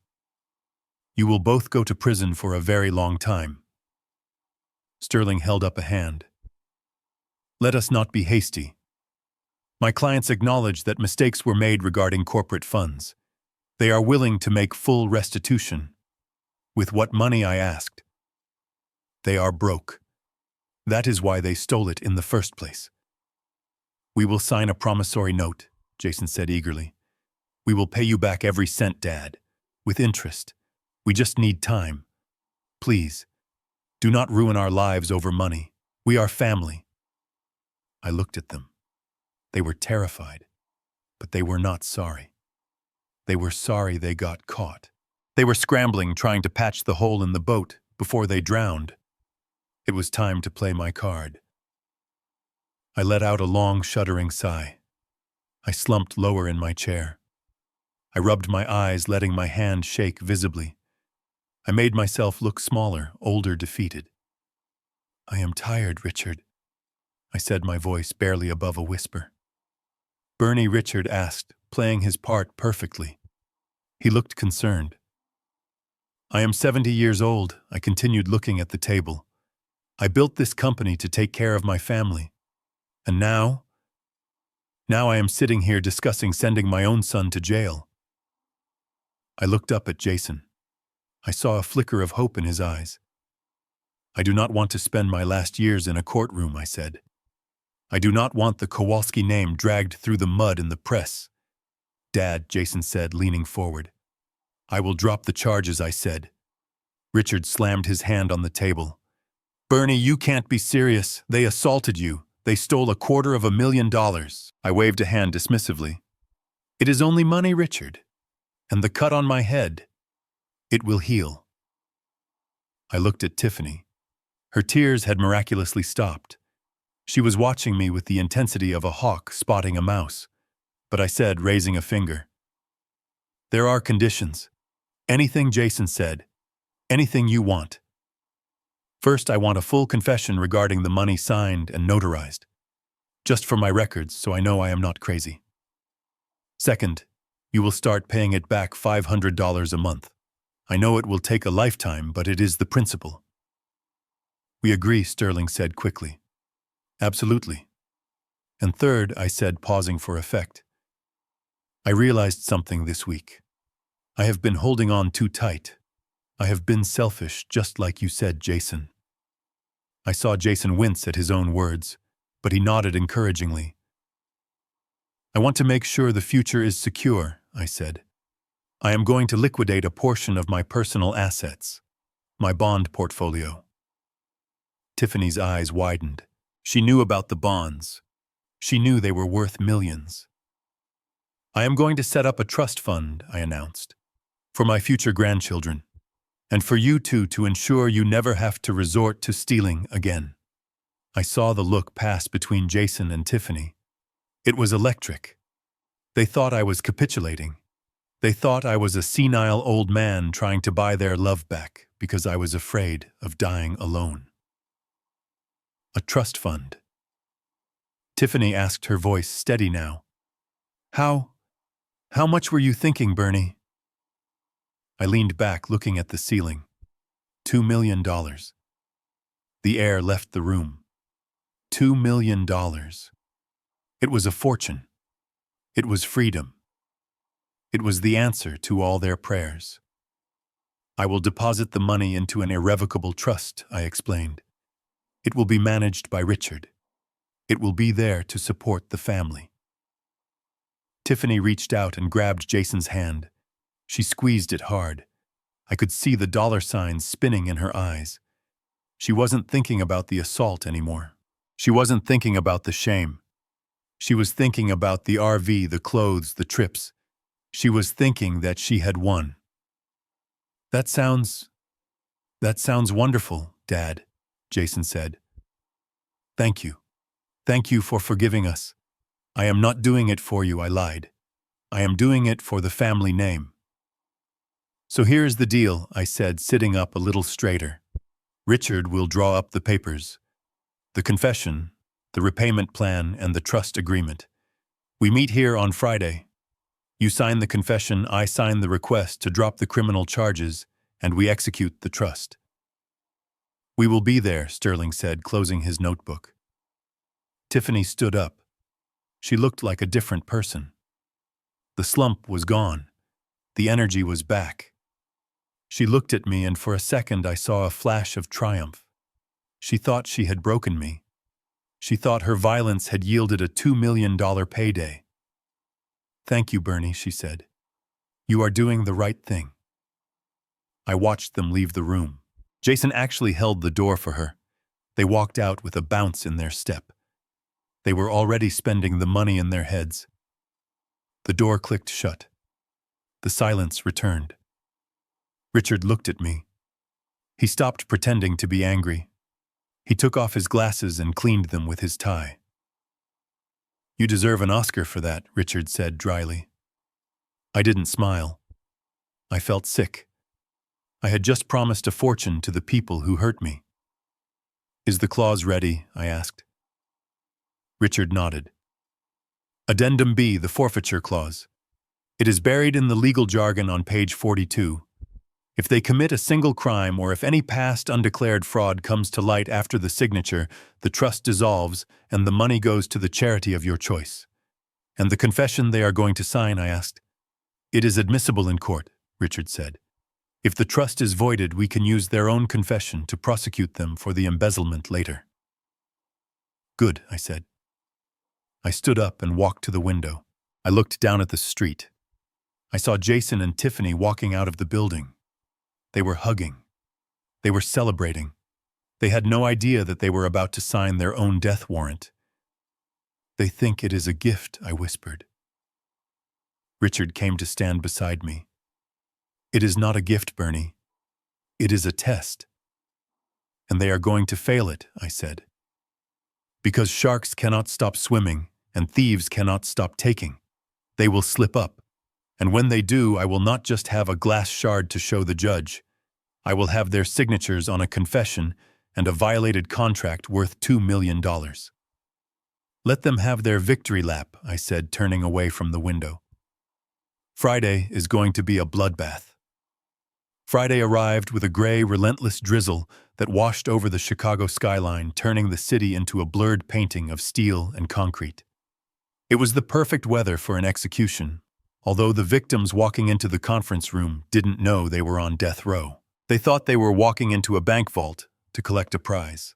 I sat in the same leather chair as before, my hands resting on the cane I had bought at a drugstore that morning. I didn't need the cane. My knees were fine and my balance was perfect. But the cane was a prop. It signaled frailty. It signaled a man who was physically and emotionally done with fighting. It made them lower their guard. Richard sat next to me, a silent sentinel. In the center of the mahogany table sat the document, the trust agreement. It was a thick stack of paper bound in a blue legal folder. 2 inches of dense legal jargon that stood between my son and $2 million. To Jason and Tiffany, that document looked like a winning lottery ticket. To me, it looked like a bear trap hidden under a pile of fresh autumn leaves. The door opened and they entered. The transformation in their demeanor from our last meeting was almost insulting. The tears were gone.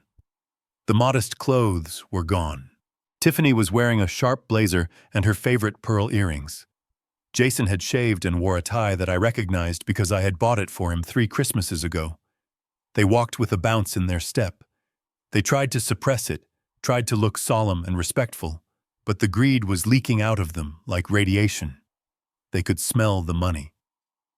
"Good morning, Dad," Jason said, his voice smooth. He reached out to shake my hand. I took it. His palm was sweaty. "Good morning, son," I said, keeping my voice low and raspy. "Thank you for coming." Tiffany sat down, her eyes immediately darting to the blue folder on the table. She licked her lips. It was a subtle movement, unconscious, but I saw it. It was the look of a predator spotting a wounded animal. "We are just glad we can put this behind us," Tiffany said. "We want to move forward, Bernie, as a family." I nodded slowly, letting out a heavy sigh. "That is all I want too, Tiffany. Peace. I just want peace." Richard cleared his throat and pulled the document toward him. He opened it with a crisp snap of the paper. The sound echoed in the quiet room. As we discussed, Richard began his tone purely professional. "This is the Bernard Kowalski Irrevocable Family Trust. It is funded with a principal amount of $2 million liquidated from Mr. Kowalski's municipal bond portfolio." I saw Jason's eyes widen when he heard the confirmation of the amount. $2 million. He was doing the math in his head. He was calculating how many hands of poker that could buy how many months of luxury living it could secure. Richard continued flipping through the pages. "The structure is standard. The trust will provide a monthly stipend to the beneficiaries, Jason and Tiffany Kowalski, for living expenses, medical costs, and maintenance of the family estate. The principal is to remain invested, but the dividends are substantial. Excellent, the lawyer, Mr. Sterling said. He was beaming. He was probably thinking about his commission. It appears everything is in order. We have a few formalities to go through, Richard said. He turned to page 10. Here we have the repayment agreement for the unauthorized corporate withdrawals. By signing this, you acknowledge the debt of $250,000 to Kowalski Construction to be repaid via deductions from your trust stipend over a period of 20 years. Jason waved his hand dismissively. Yes, yes. We agreed to that. Deduct whatever you need. He didn't care. He was getting free money. Paying back what he stole with money I was giving him didn't feel like a penalty to him. It felt like a wash. He was so eager to get to the signature page that he was barely listening to the terms of his own probation. Richard flipped through more pages. He talked about tax implications. He talked about trustee oversight. He talked about investment strategies. Jason and Tiffany were nodding their heads, bobbing like plastic dolls, saying yes to everything, understanding nothing. They were bored.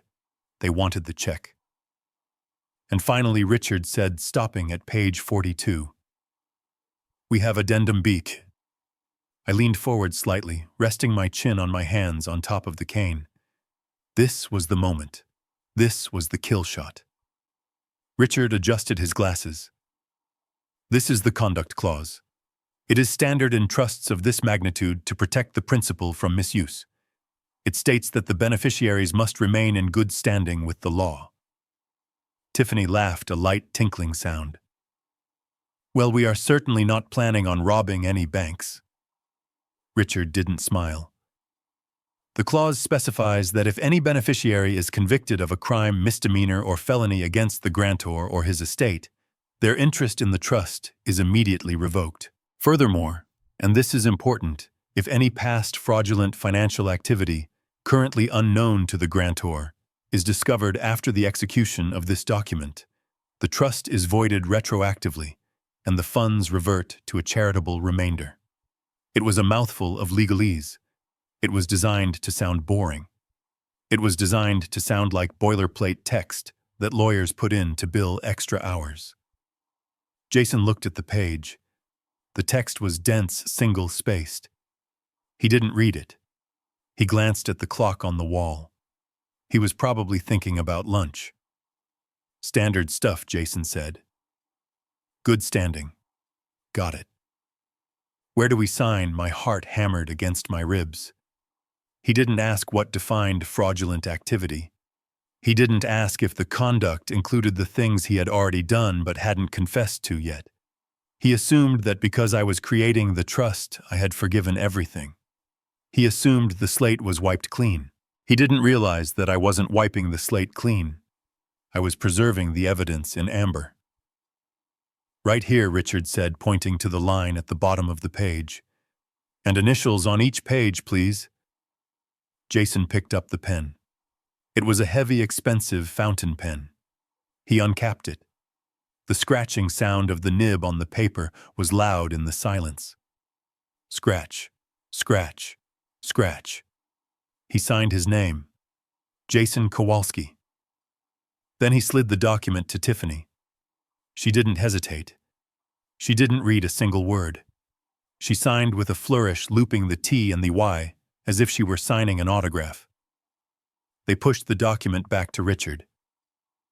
Done, Jason said, leaning back in his chair with a satisfied exhale.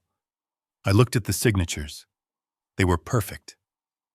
They had just signed a contract that said in essence that if I caught them doing anything else wrong, or if I found out about anything else they had done in the past, they lost everything. And the beauty of it was I already knew about the things they hadn't confessed to. I knew about the safety deposit box under Tiffany's maiden name. I knew about the second set of books Jason kept for the side jobs. I was just waiting for the ink to dry to use it. Richard closed the folder. Congratulations, he said, his voice flat. The trust is now active. Jason stood up and walked over to me. He put a hand on my shoulder. It felt heavy like a burden. Thanks, Dad, he said. You won't regret this. We are going to make you proud. I looked up at him. I looked into the eyes of the boy I had raised, the boy who had turned into a thief. I know, Jason, I said softly. I know exactly what you are going to do. Tiffany came over and gave me a stiff hug. She smelled of expensive perfume bought with my money. I will see you on Sunday for dinner, she asked. We can celebrate. I am not feeling up to dinner this week, I said, gripping the cane. I need to rest. I need to recover. Of course, she said, stepping back. Take all the time you need. We are here for you. They walked out of the room. Mr. Sterling shook hands with Richard and followed them. I heard them laughing in the hallway. I heard Jason say, "Drinks are on me." The door clicked shut. I sat there for a long moment. The silence of the room wrapped around me. I let the cane fall to the floor with a loud clatter. I sat up straight, the feebleness vanishing from my posture. I rolled my shoulders, releasing the tension I had been holding for an hour. I looked at Richard. He was already locking the blue folder into his briefcase. They didn't even read it, Richard said, shaking his head. They didn't read Addendum B. Greed blinds you, Richard, I said, standing up and walking to the window. When you are staring at the sun, you do not see the cliff you are walking toward. Richard snapped the locks on his briefcase. So what now? The trust is active. They have access to the first stipend next month. Now, I said, looking down at the street where Jason and Tiffany were emerging from the building, high-fiving each other on the sidewalk. Now we wait for them to get comfortable. We wait for them to spend a little money. We wait for them to think they are untouchable. I watched them get into a taxi. They looked so happy. They looked so victorious. And then I said, my voice dropping to a whisper that was colder than the Chicago wind we pull the rug. I turned back to Richard. Do you have the surveillance team ready for tonight? I asked. Richard nodded. They are parked outside the motel. They will follow them everywhere. Good, I said. Because Jason has money in his pocket now, and a gambler with money is a ticking time bomb. He won't be able to help himself. He will go to the casino, or he will call his bookie, or he will try to cover up one of the old messes he thinks I don't know about. I picked up my coat. The countdown has begun, Richard, I said. Let us go. I have a feeling tonight is going to be interesting. The witching hour is usually 3 in the morning, but in my house the demons arrived at 2:15. I was not asleep. Sleep has been a stranger to me ever since I realized my family was a nest of vipers. I was sitting in the dark of my study, the only light coming from the street lamp outside filtering through the heavy velvet curtains. I was waiting. Richard's surveillance team had tipped me off 2 hours ago. They told me Jason had left the motel in a rental car driving erratically, stopping at a bar known for hosting the kind of people who break kneecaps for a living, and then heading straight here. I knew he was coming. I knew why he was coming. The trust fund we had signed 3 days ago was a promise of future wealth, but Jason had present tense problems. Sharks do not care about future dividends. They care about blood in the water today. I heard the car roll up the driveway. He killed the engine before he reached the garage, trying to be stealthy. It was pathetic. I heard the crunch of gravel under tires, a sound as loud as a gunshot in the silence of the suburbs. Then came the footsteps, slow, hesitant creeping toward the back door. I sat perfectly still in my wingback leather chair. Across my lap lay my old Remington 870 shotgun. It was not loaded. I would never shoot my own son, no matter how much he deserved it. But Jason did not know it was empty. And fear is a much more powerful weapon than buckshot. I heard the jingle of keys. He was trying the back door leading to the mudroom. I heard the metal slide into the lock. Then the confusion. I heard him jiggle the handle. I heard him curse under his breath. He was using the key I had given him 10 years ago, the key to his childhood home. He did not know that key was now useless metal. He did not know that Mike the locksmith had turned this house into a fortress. He tried again harder this time, grinding the key against the tumblers. It refused to turn. Panic makes people stupid. If he had been thinking, he would have turned around and left. He would have realized that a changed lock meant I knew. But he wasn't thinking. He was desperate. I heard him move to the left toward the kitchen window. I knew that window. The latch was sticky. It was the weak point. Then came the sound I had been dreading. The crash. It wasn't a clean break. He must have used a rock from the garden, or maybe the tire iron. The glass shattered with a violence that made me flinch even though I expected it. The sound of shards hitting the tile floor echoed through the house. I stayed in the chair. I controlled my breathing. In, out, in, out. I heard him climbing through. I heard the grunt of exertion as he pulled himself over the sill. I heard his shoe crunch on the broken glass. He was inside. My son, the CEO of my company, the beneficiary of a $2 million trust, was now officially a burglar, a felon. He had just triggered the forfeiture clause of the document he hadn't bothered to read. The money was gone. The future was gone. But he didn't know that yet. He moved quickly now. He didn't go upstairs to the bedrooms. He came straight down the hallway toward the study. He knew exactly where the value was. He wasn't looking for cash. He knew I didn't keep large amounts of cash in the house anymore. He was coming for the display case. The door to the study eased open. A beam of light from a flashlight cut through the darkness, dancing across the bookshelves, the desk, the Persian rug. He didn't shine it in my corner. He was focused on the cabinet against the far wall. The cabinet that held my watch collection. I watched him in the shadows. He looked manic. He was sweating, his hair plastered to his forehead. He rushed to the cabinet and smashed the glass front with the butt of the flashlight. He didn't care about the noise anymore. He grabbed the Patek Philippe Calatrava first, then the vintage Rolex Submariner. Those two watches alone were worth $80,000 on the gray market.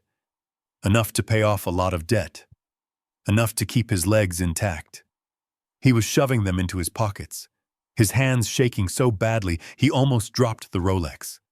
He was muttering to himself, "Just get it.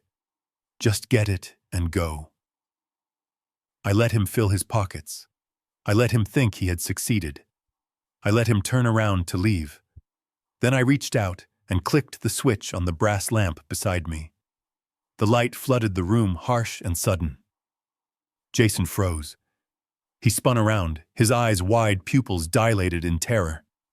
He saw me. He saw the cold look in my eyes. And then he saw the shotgun resting on my knees, the barrel pointed loosely in his direction. He made a sound that wasn't quite a scream. It was a strangled gasp of pure fear. He dropped the flashlight. It rolled across the floor, the beam spinning wildly before coming to rest against the desk. "Dad," he whispered. "Don't, please." I didn't move the gun. I didn't raise my voice. I spoke with the calm authority of a judge passing a death sentence. "Put them back," I said. Jason was trembling so violently, his teeth were chattering. "Dad, listen, I can explain. Put them back." He scrambled to the cabinet. He pulled the watches out of his pockets and placed them on the shelf right next to the shattered glass. He held his hands up, surrendering. "I am sorry," he sobbed. "I am so sorry. I didn't want to do this. I had no choice." "There is always a choice, Jason," I said. "You chose to break into my house. You chose to steal from me, again, after I gave you everything, after I signed the trust." "The trust isn't enough," he screamed, his control finally snapping. "They won't wait for the monthly stipend. They need the money now." "Who?" I asked. "Who owns you, Jason?" He collapsed onto the floor, falling to his knees. He buried his face in his hands, weeping like a child. "The Albanians," he choked out. "The guys who run the poker site. I owe them 50 grand. They said if I didn't pay by tomorrow, they would come for me. They said they would hurt Tiffany. I looked at him with disgust. So you decided to hurt me instead. You decided to rob your father to pay off thugs. I was going to buy them back, he cried, looking up at me, his face wet with tears and snot. I swear. Once the trust money started coming in, I was going to buy the watches back and sneak them into the case. You never would have known. I laughed. It was a dry, hollow sound. I would have known, Jason. I always know. And now, thanks to the document you signed on Friday, you have lost the trust too. You broke the law. You broke the contract. It is over. Jason's face went white. No. No, you can't. You can't take it away. We need that money. We have plans. Tiffany has plans. He was spiraling. He was terrified of the loan sharks, terrified of me, and terrified of losing the lifestyle he felt entitled to. I reached for the phone on the side table. I am calling the police, Jason. This is burglary. This is the end. No, he shrieked. He started crawling toward me on his knees. Dad, please, you don't understand. Tiffany will kill me. She told me to do whatever it took. She said we deserved it. I paused, my hand hovering over the receiver. Tiffany told you to rob me, yes, Jason confessed, desperate to shift the blame. She said you owed us. She said you were just a stingy old man sitting on a pile of gold. She said... He stopped. He realized he had said too much. He clamped his mouth shut, his eyes darting around the room. She said what, Jason? I asked, leaning forward. The gun slid slightly on my lap. What did your wife say? Nothing. Jason stammered. She was just angry. Tell me, I commanded, or I call the police and tell them you were armed. Jason looked at the phone. He looked at the gun. He looked at the ruin of his life. She said it wouldn't matter if I took the watches, he whispered, his voice trembling with a horror I hadn't seen before. She said you wouldn't notice. She said you wouldn't be around much longer to miss them anyway. The room went cold, colder than the night air blowing through the broken window. What does that mean? I asked. Why wouldn't I be around? Jason looked down at the floor. He was shaking his head, tears dripping onto the Persian rug. She said your health is failing, Dad. She said you have been getting dizzy lately. She said nature is taking its course faster than you think. My hand froze on the phone. Dizzy. I had been getting dizzy. I had been having headaches. I thought it was stress. I thought it was blood pressure. But how did Tiffany know? Why was she so sure? A terrible dark realization began to form in the back of my mind. It wasn't nature. It wasn't age. Jason, I said, my voice barely audible. Why am I getting dizzy? He didn't answer. He just sobbed. Jason, I roared, standing up, the shotgun clattering to the floor. What did she do? He looked up at me, and in his eyes I saw the truth that was far worse than theft. I saw the reflection of a murder. The soup, he whispered. It is in the soup. The words hung in the air like toxic smoke. It is in the soup. I looked at my son curled up on my Persian rug, sobbing into his hands. A minute ago he was a burglar. Now he was something far worse. The silence in the room was absolute. The wind howling through the broken window seemed to stop. The ticking of the grandfather clock in the hall seemed to slow down. I felt a cold sweat break out on the back of my neck, but this time I knew it was not just fear. It was the realization that the sickness I had been fighting for months was not natural. Stand up, I said. My voice was no longer the voice of a father. It was the voice of an interrogator. Jason shook his head, burying his face deeper into the carpet. I can't. I can't. Stand up, I roared, the sound echoing off the mahogany walls. Jason scrambled to his feet, shrinking back against the display cabinet. He looked at the shotgun on the floor, then at me. He looked like a trapped rat. "What is in the soup, Jason?" I asked, taking a step toward him. "You said she told you I would not be around much longer. You said nature was taking its course. But it was not nature, was it?" Jason was hyperventilating. His chest heaved up and down. "Dad, please. I didn't know at first. I swear. She just said she was giving you supplements. She said you needed help relaxing. She said your heart was bad and you needed medicine." "My heart is strong as a bull," I said, staring him down. "I have never had a heart condition in my life." "What kind of medicine, Jason?" He wiped his nose with his sleeve, leaving a streak of mucus. "Sedatives," he whispered. And blood thinners." I felt the room sway. I reached out and gripped the back of the leather chair to steady myself. For the last 6 months, I had been plagued by dizzy spells. I had woken up in the middle of the night, disoriented, my limbs heavy as lead. I had gone to my doctor 3 times complaining of fatigue and vertigo. He had run tests. He had found nothing wrong, attributing it to age and stress. He had told me to eat better. So I did. I ate the meals my loving daughter-in-law prepared for me. The tomato bisque, I said, the memory flooding back. Every Sunday. She insisted on making me tomato bisque. She said it was good for my digestion.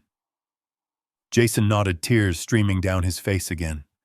She crushed the pills into the powder. She mixed it in the kitchen before she brought the bowl out. She said it would just make you sleepy. She said if you were tired, you wouldn't ask so many questions about the money.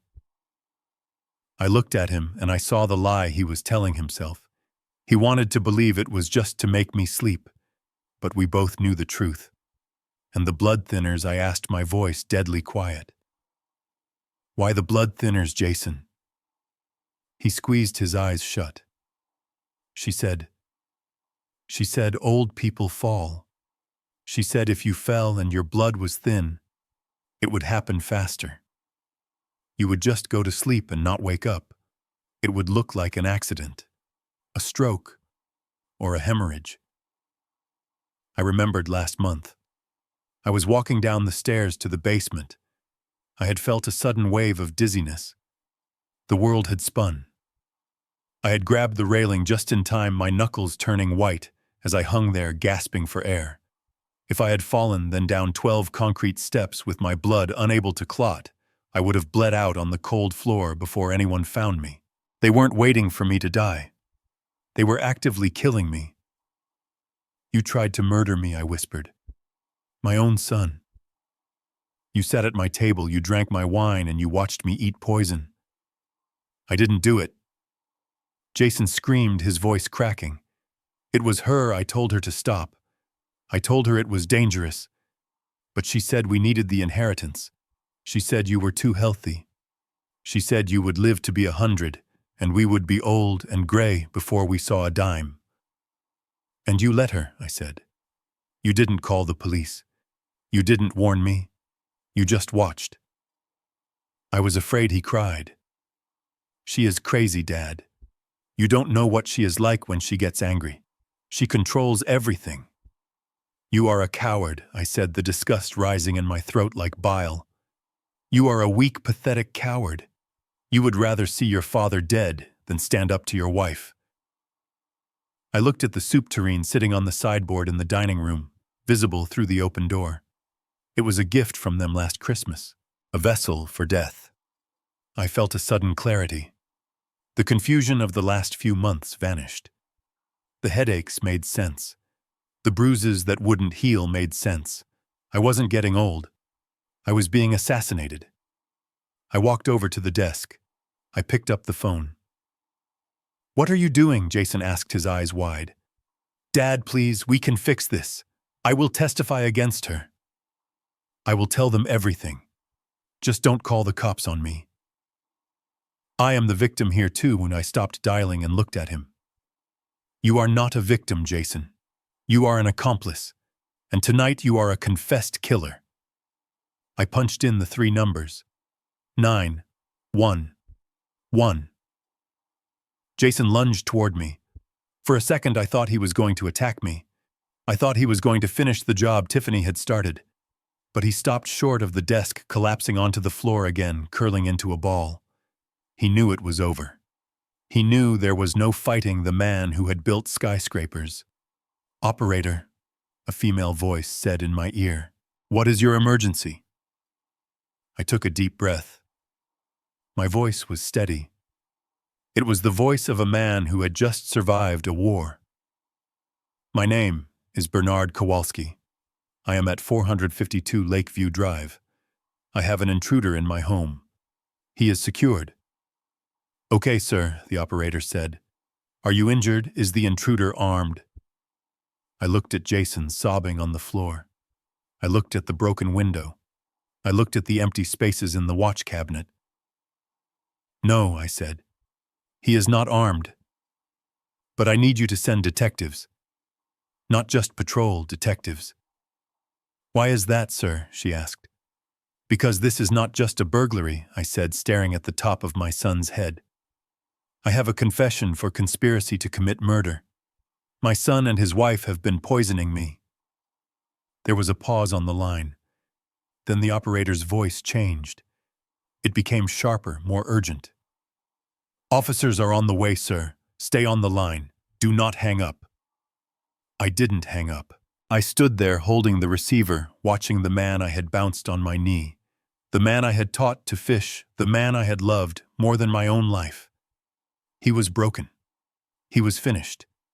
And as the distant sound of sirens began to wail in the night, cutting through the silence of the suburbs, I realized that the poison wasn't just in the soup.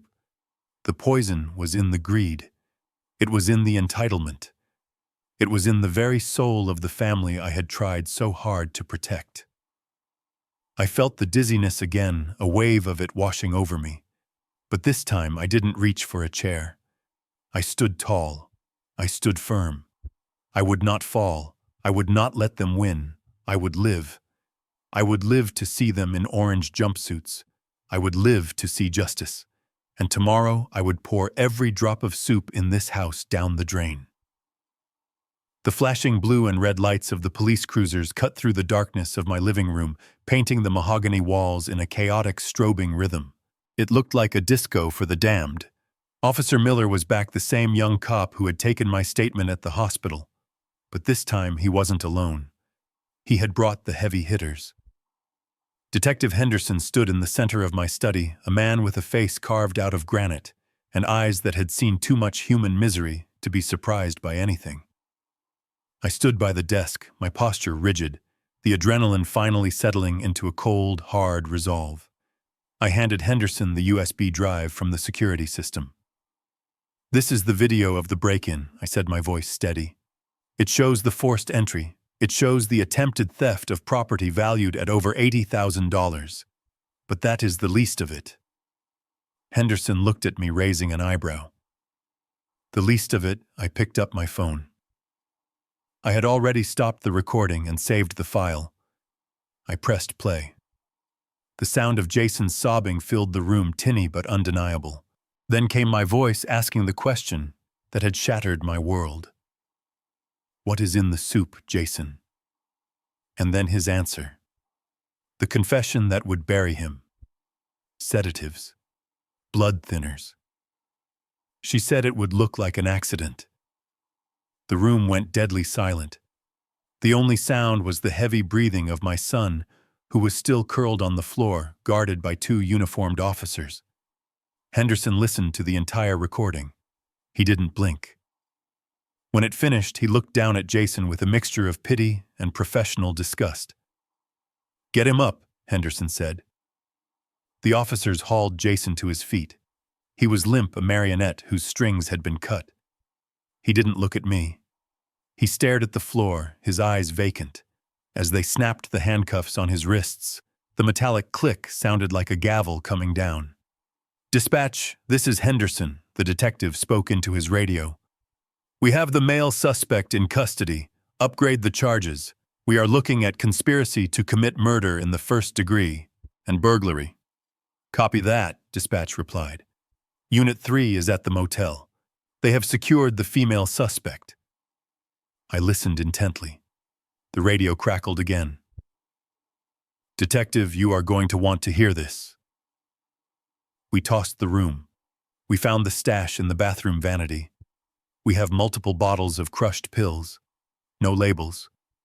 And we found a notebook. "A notebook?" Henderson asked. "Affirmative. It is a spiral-bound logbook. It is titled Dosage for Bernie. It lists dates, times, and amounts mixed into food. It goes back 6 months." I felt a chill run down my spine that had nothing to do with the broken window. A logbook. They hadn't just poisoned me. They had documented it. They had turned my murder into a science project. They had tracked the decline of my health with the same attention to detail that I used to track the foundation of a skyscraper. That book was not just evidence.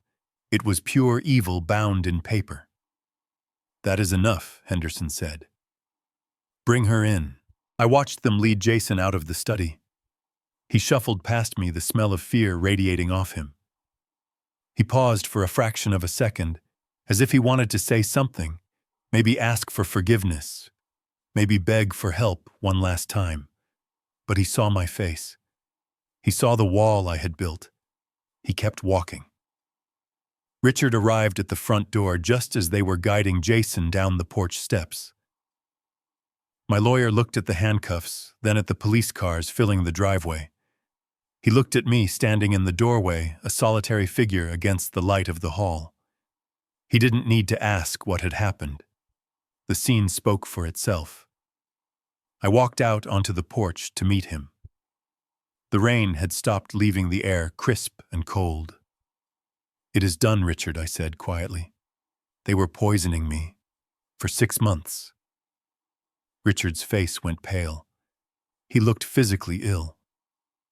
"My God, Bernie, I am so sorry." "I don't need sympathy, Richard," I said. "I need you to execute the contract." Richard nodded slowly, reaching into his jacket pocket for his phone. He understood. "Trigger Addendum B," I commanded. "The forfeiture clause." Richard tapped the screen. His fingers moved quickly. "It is done," he said. "I just sent the formal notice to the trustee. As of this moment, the Bernard Kowalski Family Trust is void. The $2 million has been stripped from the beneficiaries due to the commission of a felony against the grantor." "Where does it go?" I asked, watching the officer push Jason's head down to get him into the back of the cruiser. "St. Jude Children's Research Hospital," Richard said. "Just as we drafted." "Good," I said. "It will save children who actually want to live instead of funding adults who want to kill." Down the street, I saw another set of flashing lights approaching. It was the second unit transporting Tiffany from the motel to the station. As the car passed my house, I caught a glimpse of her in the back seat. She wasn't crying. She was screaming, her face twisted in a mask of rage, shouting at the glass that separated her from the world. She was still fighting. She still thought she could manipulate her way out of this. She didn't realize that her logbook had already sealed her fate. The neighbors were out now. Mrs. Higgins was on her lawn in her bathrobe, clutching her chest. The young couple from next door was peering through their blinds. They were witnessing the fall of the House of Kowalski. They would talk about this for years. They would whisper about the old man and his ungrateful children. Let them talk. I watched the 2 police cars drive away, their taillights fading into the distance, taking with them the last toxic remnants of my life. I stood there for a long time. I checked my pulse. It was steady. I took a deep breath. My lungs were clear. I was alive. I was alone, yes. But I was alive. And for the first time in 6 months, I didn't feel dizzy. I felt strong. I didn't cry. Tears are for loss, and I hadn't lost anything tonight. I had simply taken out the trash. It has been exactly 365 days since the flashing lights of the police cruisers faded from my driveway, but the silence that followed has been the loudest thing I have ever heard. They say time heals all wounds. but I have found time is actually a builder. It clears away the rubble of the past so you can construct something new on the foundation. And I have done a lot of building this year. The trial was a spectacle, exactly the kind of drama Tiffany always craved, though I doubt she enjoyed the ending. The judge did not buy the tears this time. He did not buy the story about stress or the manipulation of her parents. The evidence was too overwhelming. The logbook of poison dosages was the nail in her coffin. I sat in the front row every day watching her unravel.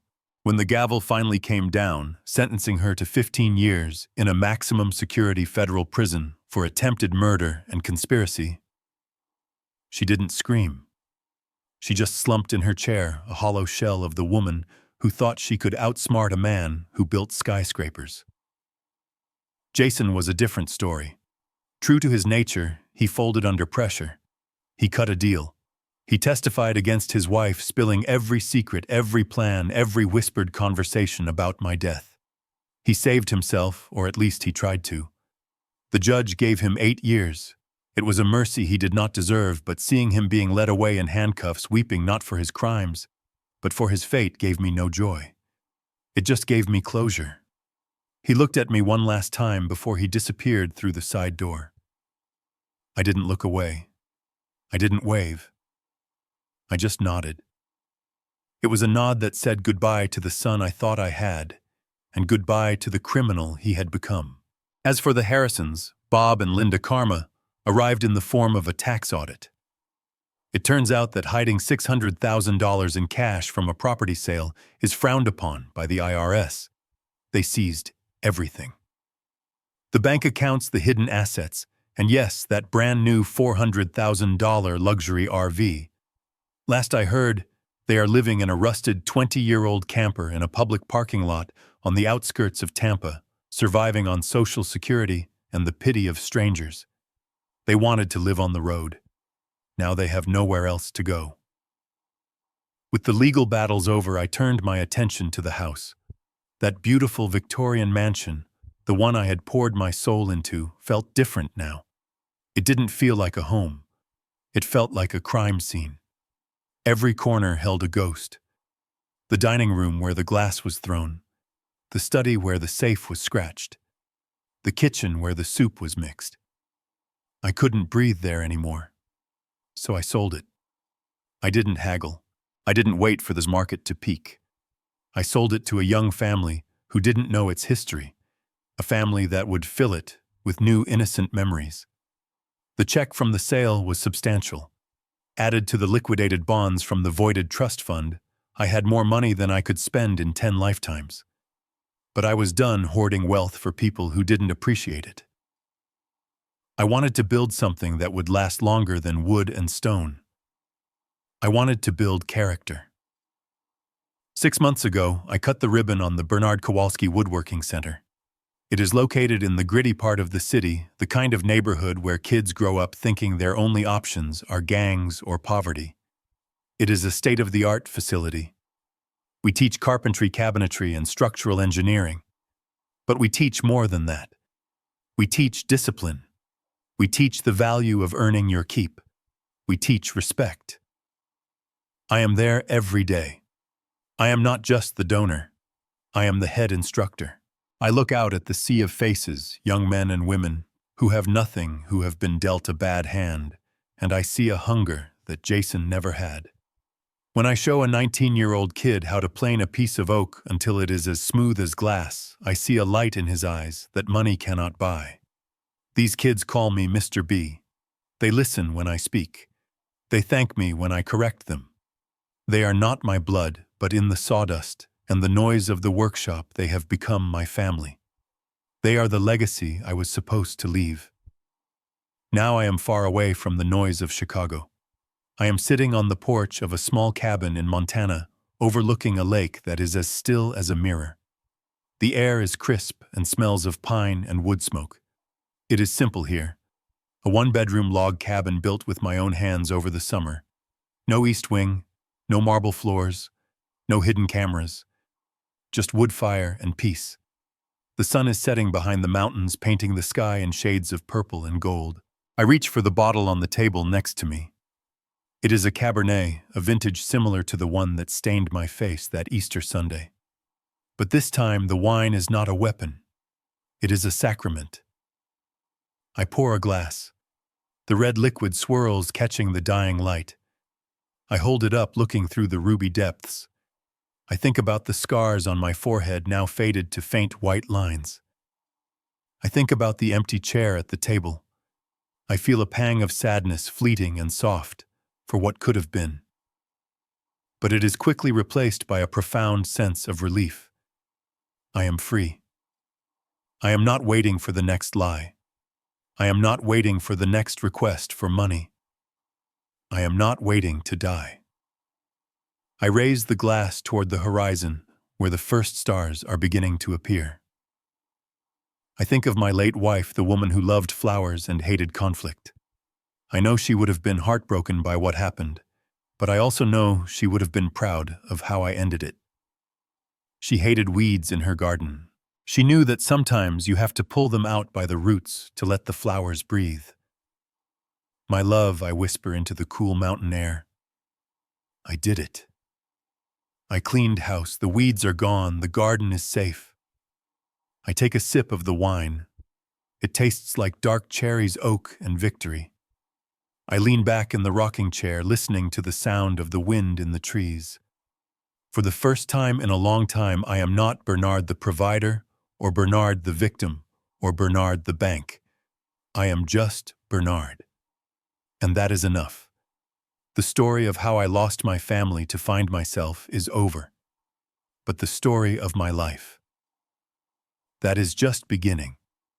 Sometimes the hardest thing you will ever have to do is protect yourself from the people you are supposed to love. We are taught that family is everything, that blood is thicker than water. But I learned the hard way that blood can also be toxic. You are not selfish for drawing a boundary.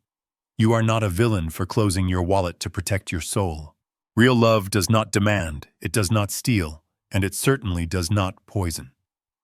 If you are sitting at a table where respect is no longer being served, do not be afraid to get up and walk away. You might lose your seat, but you will save your life.